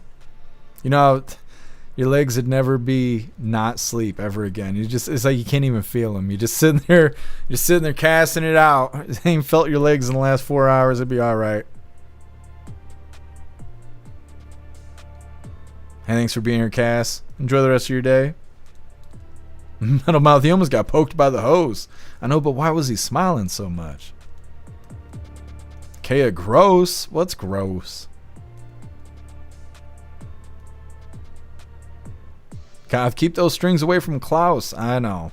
I don't even know how he got the string. He thought he was a yo-yo.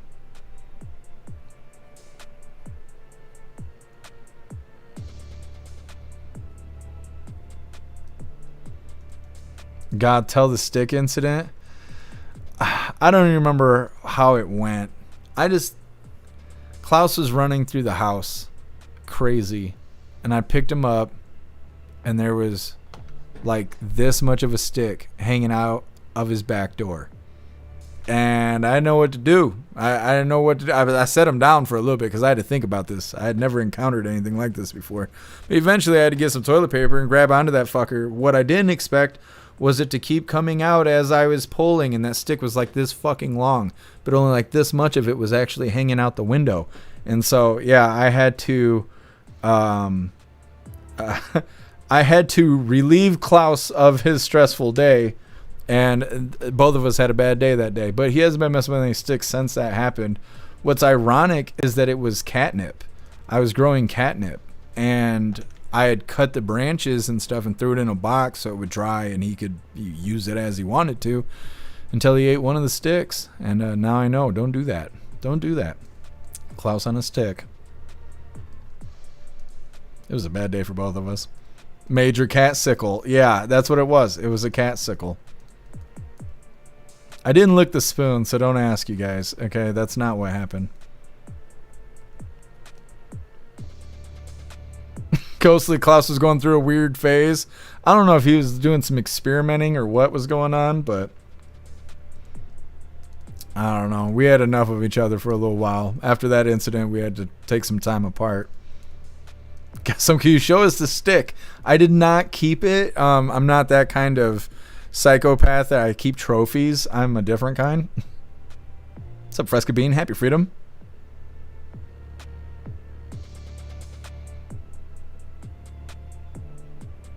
Fresca Bean Charlie Kirk's TPUSA is giving away free gun schooling stuff. Put in word education for stuff. It looks like it's digital only, but that's awesome. Interesting. Thank you for letting me know, Frescobean. I will check that out after the live. There we go.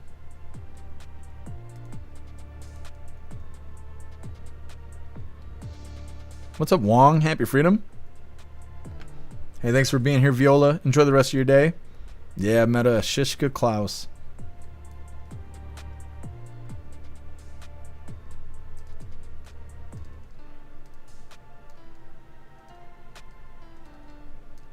Teasel, a sticky situation? Yeah, I wasn't a big fan. Don't recommend it. Yeah, HNO, I didn't keep it as a trophy. I didn't even consider it. Wasted opportunity, or was it? Totally care without the help of Diddy oil too. Yeah, next time.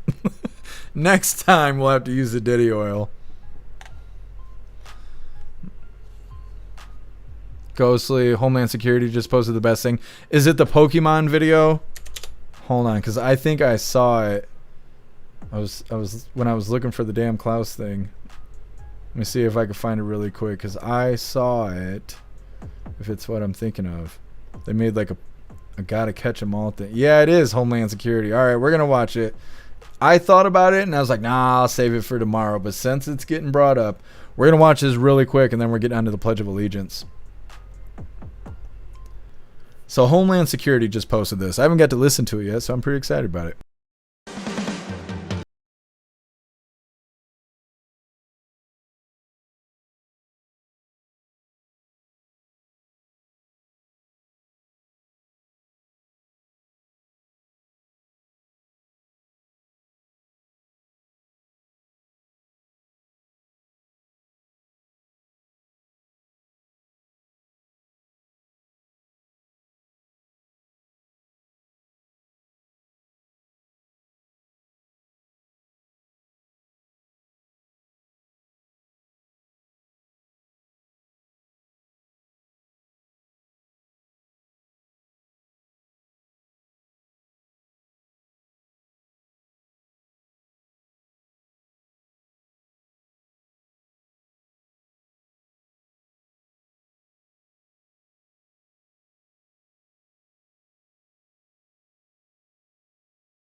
Holy. Not bad. Not bad, Homeland Security. Alright, hooligans, it is that time once again. I know it felt like the pledge. Not yet. Please join me for the Pledge of Allegiance.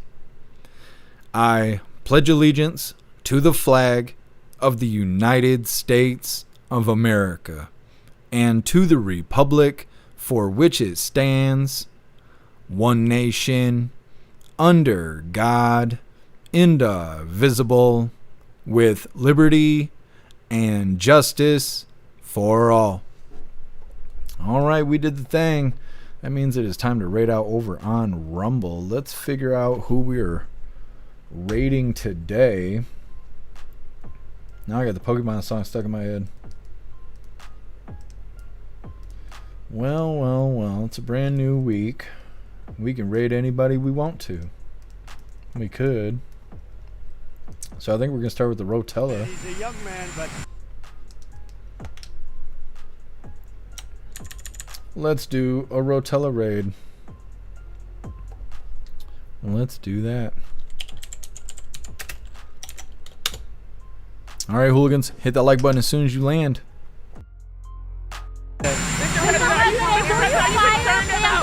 If Letitia James is not indicted? No, she's doing a great job. Pam Bondi is doing a great job.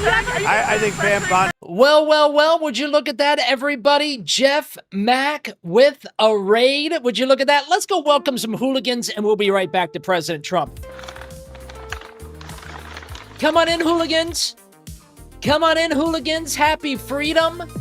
Happy freedom. Come on in. We got Beck inside the chat. Ballyho Beck, the Elder Zoomer inside the chat. Ghostly Method, Sinned Again.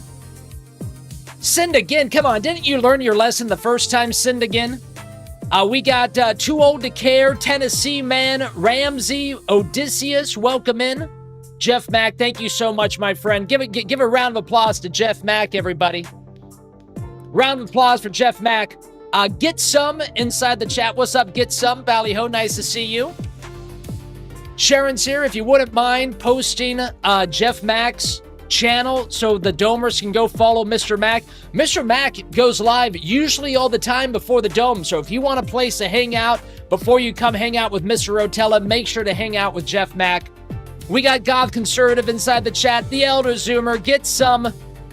Jeff Mack says, hope you're having a great live so far. What a nice guy. Would you look at that nice guy? Would you look at that nice guy? Let's go look at that nice guy. Look at that nice guy. Look at that nice guy. We got Some Tig Wong. Am I reading that right? What's up, Jeff? Nice to see you, my man. Hope you had a great weekend, Jeff. Bad circumstances over the weekend. I hope that the Hooligans and yourself enjoyed as much as we could enjoy the Charlie Kirk Memorial Service. We streamed it here inside the Dome, and it was a great time to be together as a streaming community. All right, we're going to let Jeff Mack finish up his stream. Welcome in, Hooligans. We're going to go check out President Trump. We'll see you later, Jeff. Thank you so much, my friend. Ballyho. Fantastic raid, you Hooligans. Over there with Rotella. All right, we're going to read through really quick, but we are wrapping this up. We'll be live again tomorrow, 3 p.m. Eastern time for the very next Coffee with Hooligans. Sam, the stash is pornorific. It is. He is styling with the stash. I can't handle it. I tried to grow my mustache out a couple years ago, but it just makes my face greasy. And it bothers me, and I just sit there and have to like scratch my face. I don't like it. I don't know. I'm not manly enough. Chad, happy freedom to you. Watching the stream of a stream. I'm in Stream Matrix. Yeah, it's Stream Inception going on.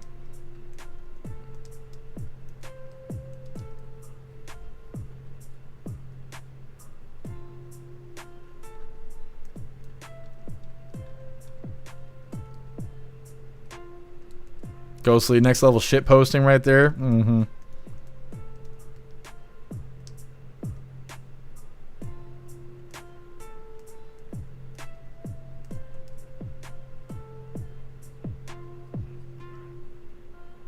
What's up, Greg? Happy freedom to you. Guess stand tall through thin and thick if you should see Klaus pull out the stick. That's right. It's like a lawnmower, you know. You just gotta get him going early on in the day. Meta, Jeff Mack taking priority over the Orange Eagle. Well, it wasn't live, so I could understand. Happy freedom to you, Master Voltaire. Hey, thanks for being here, Stern. Enjoy the rest of your day. Thanks for being here, Marcy. Enjoy the rest of your day. Cheeky Chops, there's a whole science to it. Yeah, see, I didn't really have parents when I was growing up. Nobody taught me how to do shit. I'll figure it out one day. Appreciate you. Nice try. Thank you for being here. Teasel, he's a Mac. Oh, yeah, that Klaus Daniels. It's in his DNA, you know. So he's got that hooligan DNA. He's going to just do some hooligan things. Which right now apparently is a bunch of napping. Wake up, buddy. Wake up. You sleep too much. Yes. Sleeping at night. You see him side-eyeing me? He's like, don't wake me up unless you got the fancy feast ready. That's what he was saying. Mm-hmm. Sam, a cookie duster? What is that? Why does it sound sexual? I think it just sounds sexual the way that I say it. What's up, Sergeant Tripod? Happy freedom to you. All right, Hooligans. I think we are good to go. Just disturbing his peace here. Appreciate you, 10-man. Thank you for being with us. All right, Hooligans. Like I said, we are wrapping this up, but we'll be live again tomorrow, 3 p.m. Eastern time for the very next Coffee with Hooligans. I appreciate all of you guys being here. Thank you for helping me cover the news, and thank you for helping me make the news suck a little less. Go out there, enjoy your day, find yourself some good food, but try and be safe out there. The world's a dangerous place. Like I said, make your way back to us tomorrow, 3 p.m. Eastern time for the very next Coffee with Hooligans. Huge shout out to everyone that made donations, joined the membership programs, or purchased any merch. I really appreciate all of you Hooligans, and I wouldn't be able to do any of this if it wasn't for you. So thank you so much for all your support, and I'll see you on the next live. Until then, stand tall, shine bright, and that's a wrap.